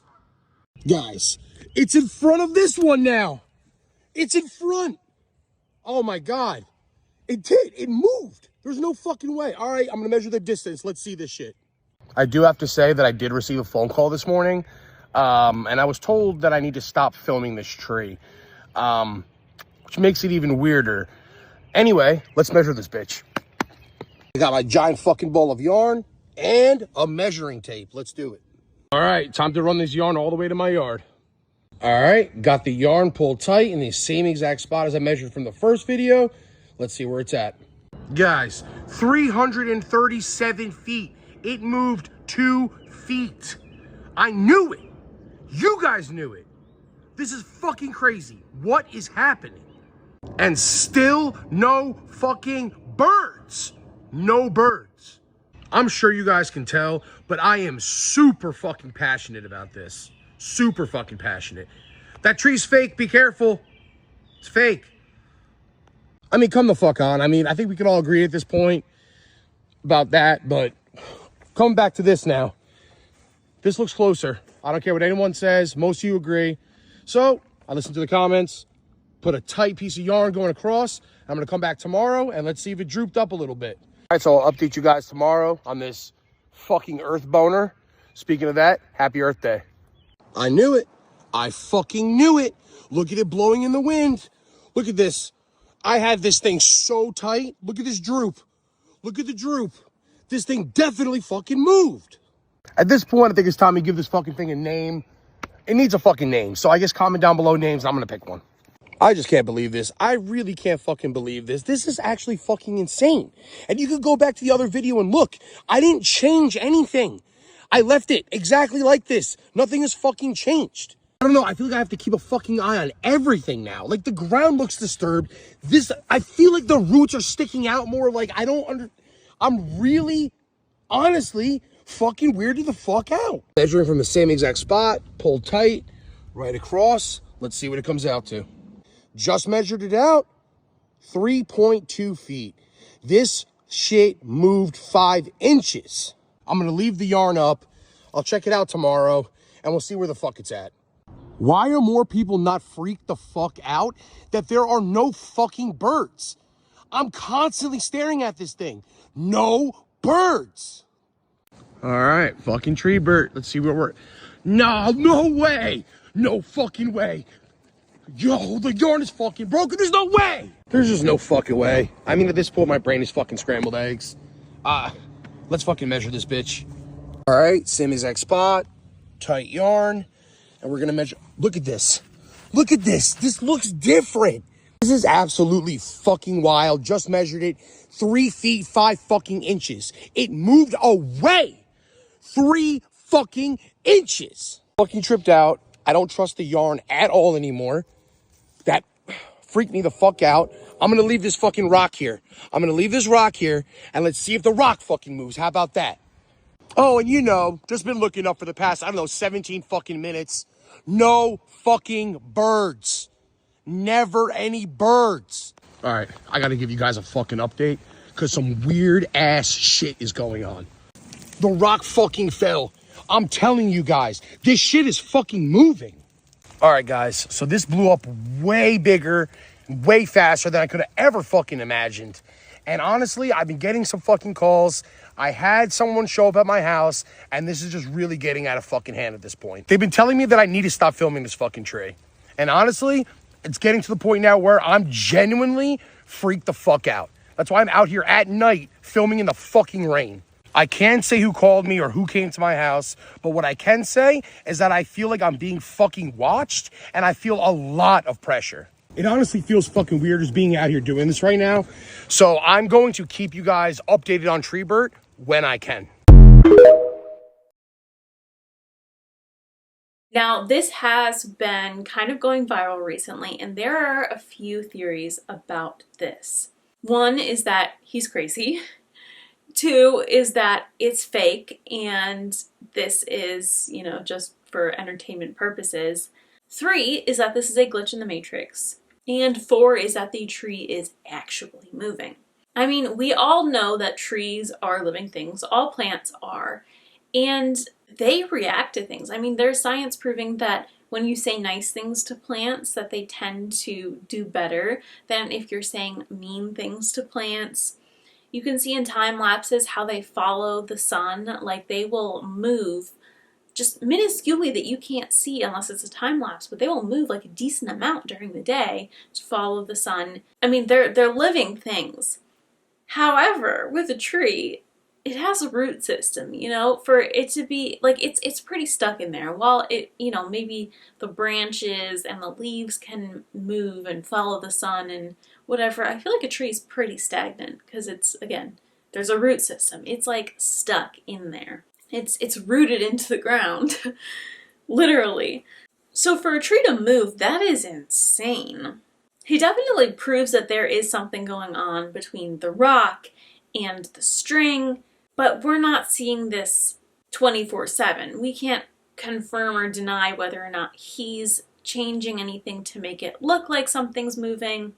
Someone said, you know, why don't you set up a camera and record it, like do a time lapse, and we can see whether it moves or not, which I think is a brilliant idea. I have a feeling he probably won't do that because it doesn't, like, I feel like that would have been kind of one of the first things that you would do if you were going to do that. So I have a feeling that's probably not going to happen because he tried other routes instead of the obvious set up a camera and do a time lapse. But I don't know. I mean, this guy genuinely seems concerned. I would be too. But the fact that this tree also is so old, clearly, based on how tall and mature it is, and he claims that it was not in any of his childhood photos, but it looks pretty much equally as old as the tree that's next to it that is in childhood photos. I don't know, the whole thing is kind of a recipe of confusion, and I don't know, I just want to know what you guys think it is. Do you think that the tree is actually moving somehow? Do you think it is a glitch in the matrix? Or do you think he is just making this all up? Our next TikTok's with user kasja.spooky.stor. I got an email from somebody who said that she fell asleep for 12 hours and lived a separate life for 7 years, that she now grieves every single day, and she knows that it was real because she brought things back from that life into this life. The person who sent me the story's name is Stacy, and she said that I could use her real name. She said that it was just like any other day. She was absolutely exhausted and drained, and she wanted to take a nap. So she took a nap around 3 p.m. and she set her alarm for 4:30 p.m. But when she woke up after that alarm went off, she was not in her room. She was in some cozy little kitchen. She said pancakes were sizzling on the stove, Fleetwood Mac was playing, and then she turned around and she saw some dark-skinned man walk up to her, smile, and say, "You always space out in the morning, baby." And then he kissed her on the forehead. He then said, "Do you want strawberries or syrup on your pancakes?" And she wanted to scream. She had no idea who this man was, but she said that her mouth just smiled. And she heard her own mouth say, "Syrup and strawberries for me, please, but no strawberries for the kids, just syrup. They don't like strawberries." Stacy has 2 kids in real life, but she's thinking to herself, like, what world am I in right now? And do I have those same 2 kids in this world? And then all of a sudden 3 children run into the room. There's 2 boys and 1 girl, and they came running into the kitchen and they wrapped their arms around her legs, and like they always did, and she knew this somehow. Her brain filled in the blanks like flipping through a photo album that she had never seen but remembered. Oldest name was Octavia, and if you know Stacy, her favorite show is The 100, so Octavia is short for Ava. This girl was 10 years old. She had freckles and missing teeth. The second oldest was Miles. He was 7 and he had a Batman cape on. She said the youngest one's name was Devin, and he wore 2 different socks all the time, and it was almost like he did this on purpose. He would come and show his mom, and she would tell him to go put the right socks on, and when she would put the right socks on him, he would go and grab another sock that was mismatched, and he would put it on top of the other sock so it would be mismatching again, and then he would laugh at her when she would get upset about it. She said her hands poured juice, cut pancakes, and packed lunches, and everything just felt natural to her. She said that her head didn't know what to do, but that her hands knew what to do, and she knew everybody. She knew her friends, her family, her husband. Also said that she looked completely different. She was a mixed woman wherever she was, and she is a mixed woman in real life, but she just looked different. She was very thin with braids, a septum piercing, and a bunch of tattoos. She said days passed, but they weren't days. They felt real. Time went on. She celebrated birthdays. She got sick. She fought with her husband. She cried in the laundry room. She made love. She yelled, laughed. She went to work. She held her kids as they fell asleep. She was an art teacher. She had 23 kids in her class, and it was room 106. She remembers it specifically. She remembers Miles breaking his arm, the youngest starting kindergarten. She remembers Ava coming home crying because somebody made fun of her freckles. She remembers Devin learning how to ride a bike, and when he finally did it, he yelled, "Yay, Daddy, look, I did it. I can ride a bike." But after 7 years of living this perfect life, she started to notice glitches. Like, she would go to the grocery store, and the grocery store would be playing the same song over and over and over again on repeat. The mailman's name was Tom. It was always Tom, but after the 5th year, every time she saw him, his face would change. There was also a door in the basement that they never used, and when she asked her husband about it, he was like, "That's storage," but they had no key for it, nothing. They couldn't open it. She said that after this happened and she asked her husband that, her husband was like, "Are you okay, baby? You've been asking really weird questions lately." And for some reason, she just ignored him, and she walked into the room. And as she sat on her bed, she looked at her closet door, and the door started whispering to her. And with that same door, she had been hearing muffled crying behind that door recently. And that night, as she stared at that door, she heard somebody whisper, "You don't belong here. They're going to find you. You're going to get in trouble. Wake up. I know you're sick, but you have to wake up." Well, the whole basement door thing had her going crazy. So at some point, she started looking everywhere for a key so that she could open this damn basement door. And finally, she found a key. And one night, She went alone down there when it was dark with a flashlight. Her kids were asleep. She remembers that. She remembers that her husband was upstairs grading papers, and she remembered that the door didn't have a knob. It only had a keyhole. And as she was putting the key in the hole, her hands were shaking. And as she's doing this, she whispered, "What's behind there?" And she heard her voice, her real voice that she had remembered from the other world, whisper back to her, "You're sick. You're falling deeper into this. You're dreaming. It's been 12 hours. Wake up before you aren't here anymore." And as soon as she heard this, she fell to her knees because all of her real memories came flooding back in. She had forgotten who she was prior. And in this moment, she remembered everything. She remembered her real name. She remembered her real kids, her real family, her real friends. She knew in that moment that this was not hers. All she felt was heartbreak because she knew that she had a choice. She could open that door and go back to her life, or she could stay in this one where she was loved, where she had everything. She knew in that moment that she could not stay there because she remembered her real kids and she could not leave them behind, and she could not stay in a place where she knew was a lie. She said when she opened the door, there was this sound. It was like wind screaming all at once. It was almost like she was being pulled backward through water. She had been asleep for almost 12 hours. No missed calls, no missed time, nothing unusual, but she remembered everything of 7 years, every detail. She still had paint on her hands from being a teacher. She had 2 different socks on, and she had a paper cut. The same exact place that Ava had given her one when they were crafting in her kitchen. And she also had a bracelet still on her wrist that Devin had given her. She didn't understand, how was this real? How were both lives real? How is she real in that life, and how is she real in this life? She does want to know what you guys think about this because this is one of the most traumatizing things that has ever happened to her, and she's actually had to go through therapy because of this. And she knows that it was real because she had the bracelet and the paper cut, and she had the paint on her hands, and she doesn't understand how both things can be real. What do you guys think? The story reminds me a lot of the lamp story. Have you guys ever read that story before? It sounds very, very similar, and that this is actually crazy that this has happened to more than one person. What a strange experience to have to mourn a life that isn't yours. I mean, to have a dream that's so realistic that you genuinely believe you shifted timelines and lived a life during your nap is wild. It's actually borderline scary. Like, as I was listening to this the first time, I'm thinking, God, I hope this never happens to me, because that is terrifying. I mean, especially to be essentially kind of trapped in this other world and remembering your real life. I mean, I'd be thinking about Oscar and my parents and my friends, and I would be so sad that I essentially left them here. I mean, when you're aware of your regular life and you're in the secondary life, who knows, like, thankfully it was only 12 hours that she was asleep, but I'd be thinking maybe my whole life, maybe I disappeared and my whole life is continuing on without me. People are mourning me because they think maybe I've gone missing, like been kidnapped or something. Maybe my parents are getting older. If you live 7 years in another life, and I'd be scared that I come back and my parents have aged 7 years and I missed out on it. Thankfully, in her case, it was only 12 hours, and it was just like she was asleep and she woke up and everything was normal. But then again, you're back to your regular life. I would be so, so grateful because, I mean, I love my life. I love the people in my life. I love Oscar. I would hate to just have that taken away from me. But then you lived another life for 7 years and you made these connections. You had children, you had a husband, and all of a sudden you come back and you're without them. It's kind of a bittersweet. I think definitely at the end of the day, I'd like to be in my current life and not in that dream life.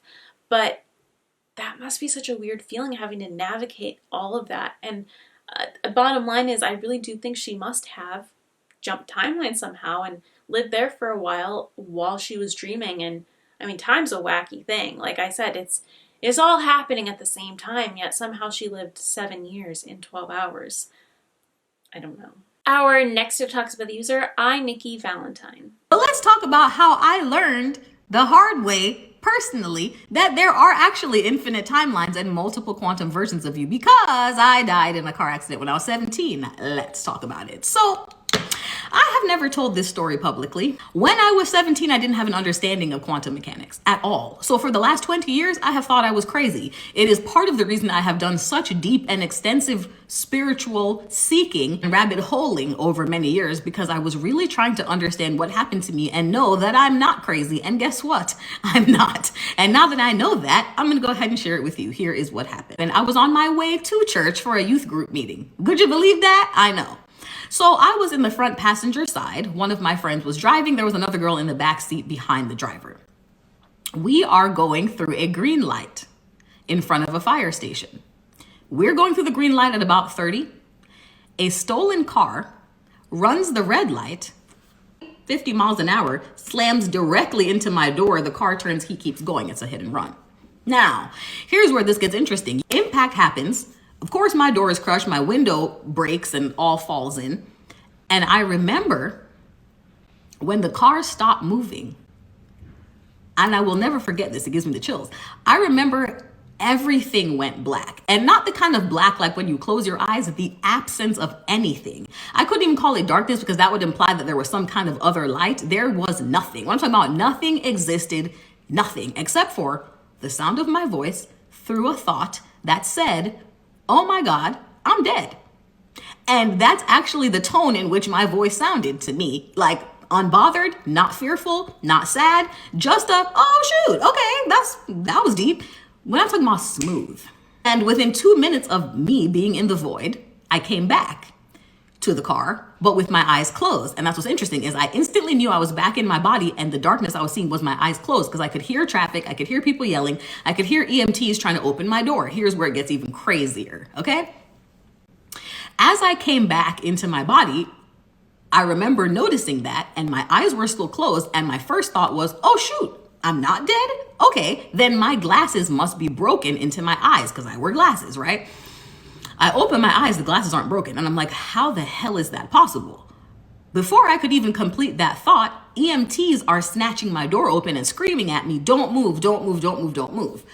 They immediately put a neck brace on me in the car and lift me out of the car. I did not even walk away from that car accident. Here's where things get quantum and weird.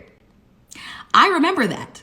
Except I also have a very clear memory of walking away from that car accident and calling my mom and saying, Mom, I was in a car accident, but don't worry, I'm fine. Meet me at St. Anthony's Hospital, which is in St. Petersburg, Florida. My mom met me at that hospital. But like I said, I was actually taken away in a stretcher, and there is no way I could have called my mother. So how the hell did she know to be at that hospital? Want to hear where it gets freakier? It gets even freakier. I was on that stretcher in the ER for an hour and a half, strapped to a stretcher with a neck brace on, which was highly uncomfortable, by the way. When they finally got me off of it to like put me now on a different, what do you call those things? Gurney, whatever, the bed, to roll me to get MRIs, the room right next to mine is my grandfather. We had no idea he was there. He had just had a heart attack. My grandfather had dementia. Didn't remember anybody, including my dad, his own son. None of us.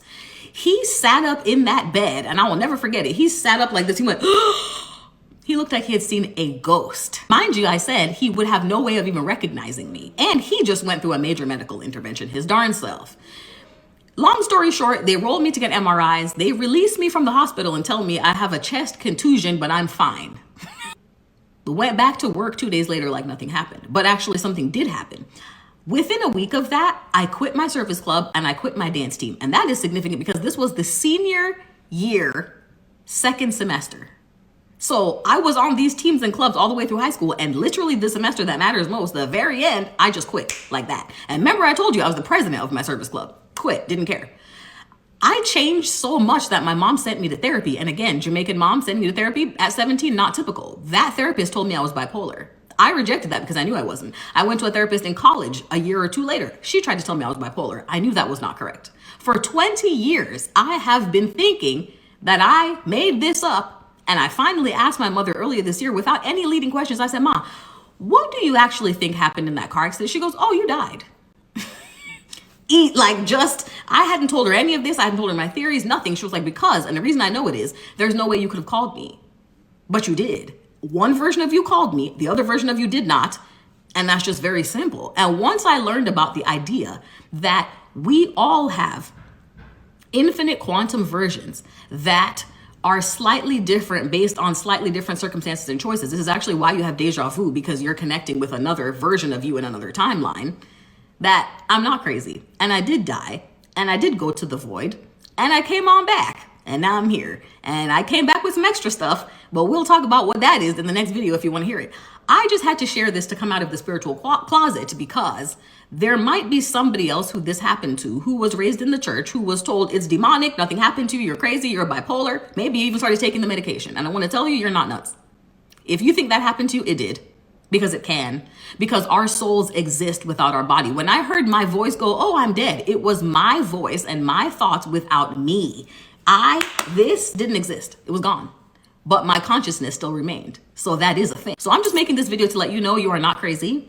I'm not crazy. This universe, this world is far more layered and interesting than we were told in school. So do what you will with that information. Feel free to ask me many comments and the questions. I'll happily answer them. So all my quantum girlies and boys and theys and thems out there, we ain't crazy. We're just tapped into what's really going on down here. So just wanted to share that. And as always, love you. Now, this is one that we are hearing about more and more often recently. And I truly believe everyone who tells the story that whether it's like a close call and they transport to a different place and the accident never happens, or they get into an accident and they believe that they died, or they get into an accident and they die and then they jump and nothing ever happens, or in this situation where she gets into the accident, she should have died but somehow she didn't. It's hard to say this because obviously you don't want to say like the universe really wanted them alive, because that implies that the people who didn't make it, that the universe was just like, oh, that's fine, we don't need them. Like, that's obviously not the case. Essentially, the vast majority of people on this planet, they all deserve to be here and they all deserve to continue on their lives. So it's a hard thing to say because you don't want to imply that anyone who didn't make it in a tragic accident didn't deserve to be here. But it's just this weird thing, like maybe the universe decided it wasn't their time and they hopped timelines to one where maybe their injuries weren't as severe in this accident and they did make it. It does lead me to think, though, about a theory where it says that nobody ever actually dies. They just jump timelines whenever they die. And I guess that could be a good explanation to get around the someone died because the universe didn't think that they deserved to live little debacle about this scenario. Maybe it really could be that nobody ever dies. We will never know until we potentially die. And I hope that we get all the answers to the universe when we do die. Truly, genuinely. Another thing, really random and unrelated, another thing I really hope happens when we die is we can see every picture we've ever been in the background of. Like, I'm so curious to see all of the photos of, like, you know, a family takes a picture of their kids at Disney and I just happen to be in the background. I want a photo album and see, like, oh, there's me in the background. I don't know why, but I think about that all the time. And that just popped into my head now. We'll never know. We'll truly, truly never know. Unless maybe when we die, we know.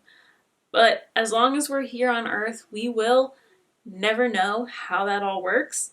The bottom line is, I do think that she must have jump timelines, especially if her mom, who doesn't normally believe in that kind of thing, also has admitted that she definitely thinks that that's what happened. And, you know, maybe one day we will find out exactly what it was that happened to her. Our next TikToks with these are Geektastrofe42. I'm freaking the fuck out right now. What is CERN doing with our timeline? Like, what are they doing? I've been unpacking some boxes from my storage unit. I pulled these out of a cedar chest I have, and I've worn these every winter for almost 20 years. My son is 22 years old, and when he was in diapers, he was like 2.5. My best friend crocheted these for me. I bought the yarn in the colors I wanted. These are my favorite. And he crocheted it for me. He made one hat and one scarf for me. That's all I bought 2 skeins of yarn, and that was all that was going to be enough for, right? Was one hat and one scarf.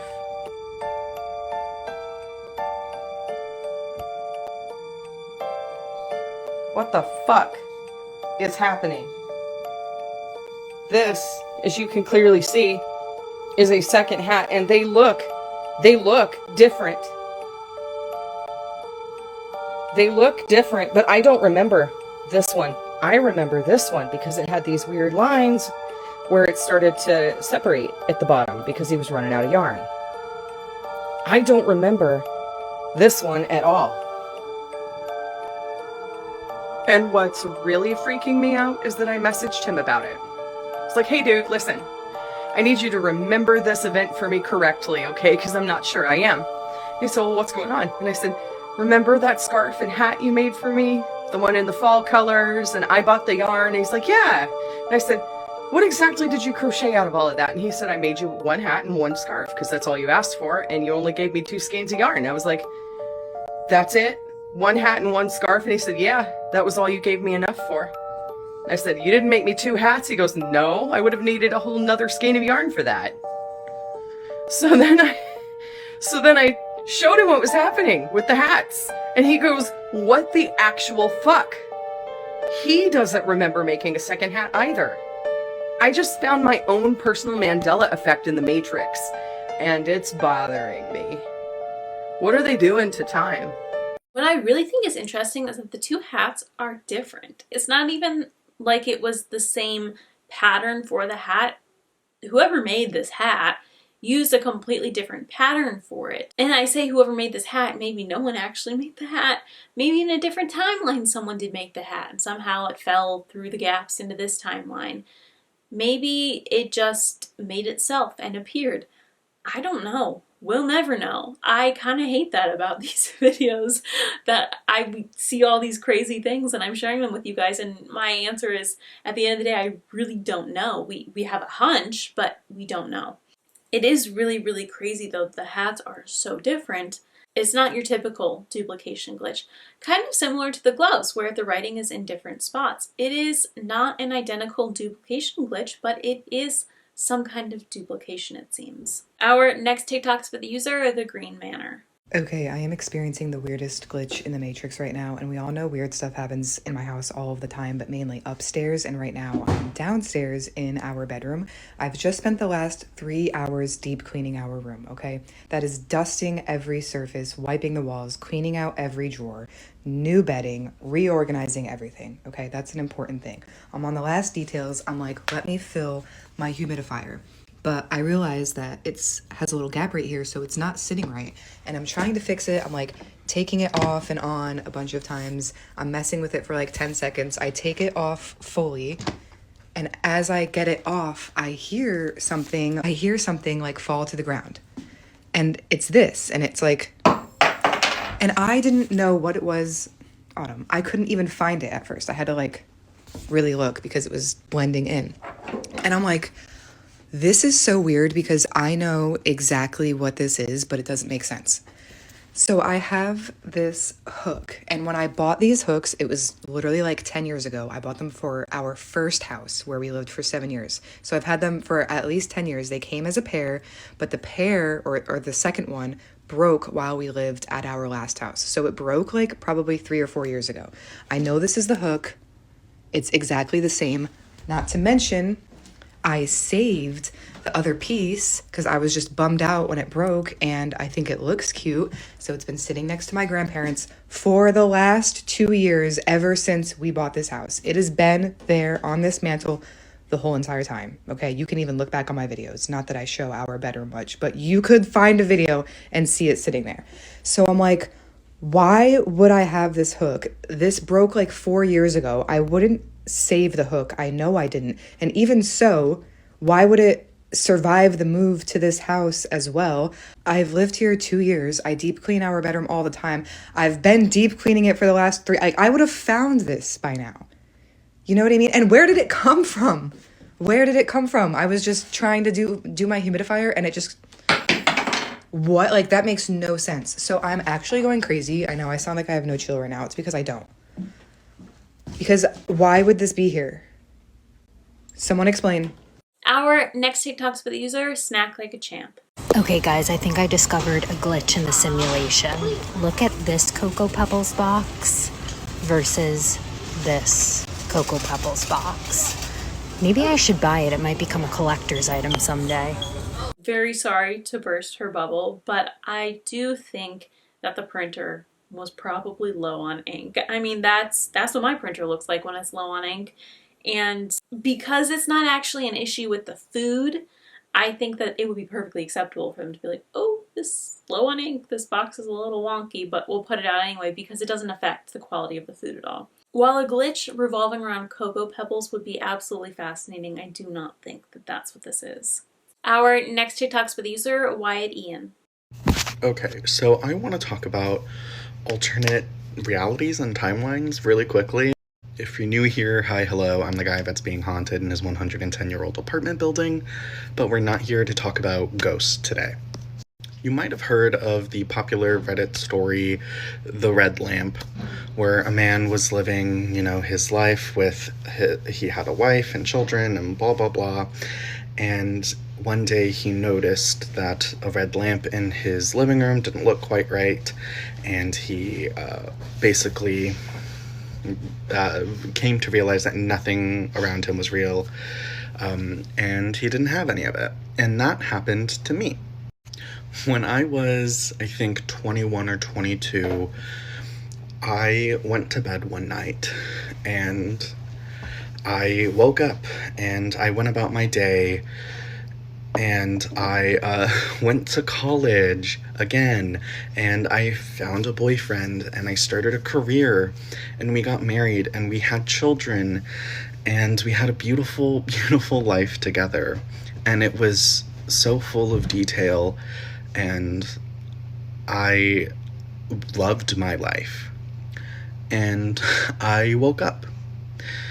I woke up from a dream that felt like decades. And I woke up with such grief. I physically hurt, realizing that this man that I loved and our family and our future all wasn't real and it didn't exist anymore. Or maybe it did exist and I just wasn't there for it. And I remember grieving when I woke up, and it's such a strange thing to say because it was a dream, right? None of it was real, but it felt so real and it was so long. And I cried. I woke up and I was crying for the loss of my life and my loved ones. And I could also at the same time feel the memories and details and the realism of it slipping. And within an hour or so, I was like, wow, that was such a crazy dream. When I had just woken up and it was like a shotgun to the face. So much grief and pain and hurt. And there are theories about this, right? Like perhaps that was my life and I died for whatever reason in that timeline and I slipped into the closest one. Some people believe, our souls never really die. We just pop over to the next timeline. And maybe that's what happened to me. And when I freshly slipped, all of those memories were front and center. And that's why it hurt so bad. And as I was there longer or here longer, it faded away. And that wasn't my reality anymore, so I didn't really think about it. But I can tell you with 100% certainty, that felt real to me. That was my reality. That was my life. I went through so many years living that.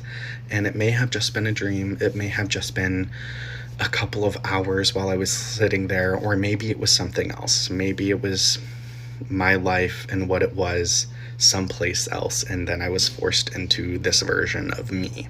Because in there, I was still me. Everything until I went to sleep that night was exactly the same. Have any of you experienced something similar to this? Go ahead and drop it in the comments. Now it doesn't hurt me, right? Because I'm so far removed from that and I'm loving my life and where it's going and who I'm with. But part of me still wonder, was that real or not? Our final TikTok of the video is with user psychicishpodcast. I was 21, I fell asleep one night and started dreaming. And the dream that I was in ended up lasting 40 years. I've talked about this on here before, but the Cliff Notes version is that I have always sort of been aware in my dreams that I'm dreaming. And this one particular night, I started dreaming and I was aware that I was dreaming, and the dream didn't really end. I didn't really wake up. And in this dream, the day was getting later and later, and it was getting dark outside, and it was becoming bedtime. And I still hadn't woken up, and so I sort of thought, I'll make myself wake up by putting myself to bed, and by the time I wake up, I'll be waking myself up in the real world, right? But then I went to sleep, and I woke up, and I was still in this dream. And that seemed to happen daily for quite a while. And I was scared. I was terrified. But it was also a pregnancy dream. So I was also pregnant in this dream. And in my brain, I'd thought in every pregnancy dream I'd had before, I'd never actually given birth. And so in my brain, I was like, okay, I just need to get to the point where I give labor. I go through labor and I will wake up. Days pass, months pass, I go into labor. I can still see in my memories what it was like being on the table in the hospital about to give birth. I felt everything. I had never felt pain in a dream before. I felt every contraction. I felt every moment of giving birth. And I gave birth to a boy. I still hoped that I would wake up. I remembered my entire family here. I remembered my boyfriend. And I was still trying to get back here.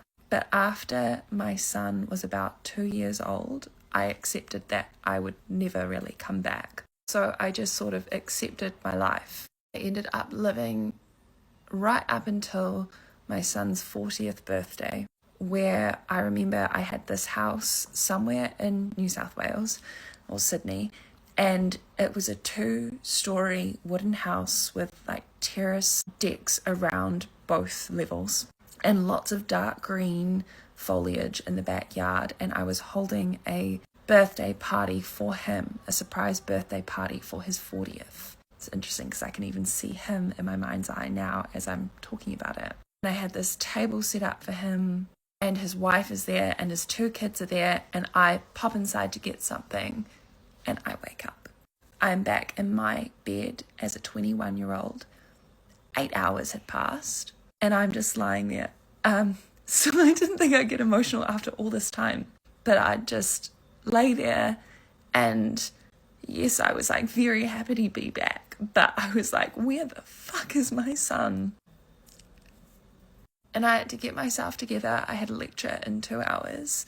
So I just got up, went about my day while experiencing this fucking weird thing. And people ask me a lot, because I've talked about this on here before. People ask, was it just snapshots of 40 years or was it every minute? It was every second of every minute of every day. Time moved at the same pace as it did here, where we are now. The one thing that's different, because I think it was the same time period as well, because I still had an iPhone, I still looked the same in the mirror, although I had a different name. I can't remember COVID happening in that lifetime. I can't remember that happening at all. I've wondered throughout the years what could have actually happened, because even though I'm a medium, I am a logical thinker, and my skepticism is always at the forefront. It's like the worst thing to be as a medium, but it's just how I am. It's how I'm built. I've thought, oh, it's a glitch in the matrix. This is a parallel universe or a parallel timeline. I don't know if I think that anymore. And I have 2 things that I think may have happened. Number 1, which is what I truly do think happened now, is that something happened as I fell asleep that night when I was 21. I think maybe I had a mini stroke or something, some kind of medical event that triggered DMT releasing in my brain. I'm getting shivers talking about it, which is typically my confirmation, and they're going all down my legs. So I think I ended up having almost like a natural DMT trip. And I don't take drugs. They terrify me. I don't like being out of control with my body.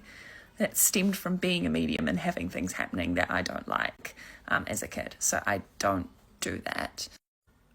But again, I don't know if that could take me to a parallel lifetime or maybe to someone else's lifetime. Part of me wonders now if I somehow accessed someone else's life. I don't know if I went into their body per se, but I was very much in a body. But maybe that happened. Maybe I went into someone else's life when they were 21 and just stayed there until for 40 years and then ended up coming back once some sort of lesson was learned. I don't know. That second option, I'm not too sure about, especially because I looked exactly like how I do here. The weird thing is, though, my name wasn't Lydia, it was Sophie, and that's actually my sister's name. So that's just a bit of a weird one. Yeah, those are what I think actually happened. I don't think it was just a glitch in the matrix. I think it was something else. I always had migraines as a kid. Like, I've always had weird things sort of happening with my brain almost. The reason I'm talking about this is because, like, I just seem to be on the glitch in the matrix algorithm on TikTok, and it's just something that I've thought about for so long. I mean, this happened back in 2015, I think. And the sad thing is that, like, my memories from it are fading. I remember talking about this for the first time in 2022 on TikTok, and I watched one of the videos back a few weeks ago, and there were details that I talked about that I have since forgotten, and that makes me really, really sad because I don't want to forget that life. People seem to think that I aged or that 40 years passed in this lifetime too. No, it was only about 8 or 9 hours that I ended up sleeping that night. It was just weird. I remember my surname in that lifetime as well, and I remember what I called my son. I've tried to look him up. I haven't tried to look me up, but I've tried to look him up.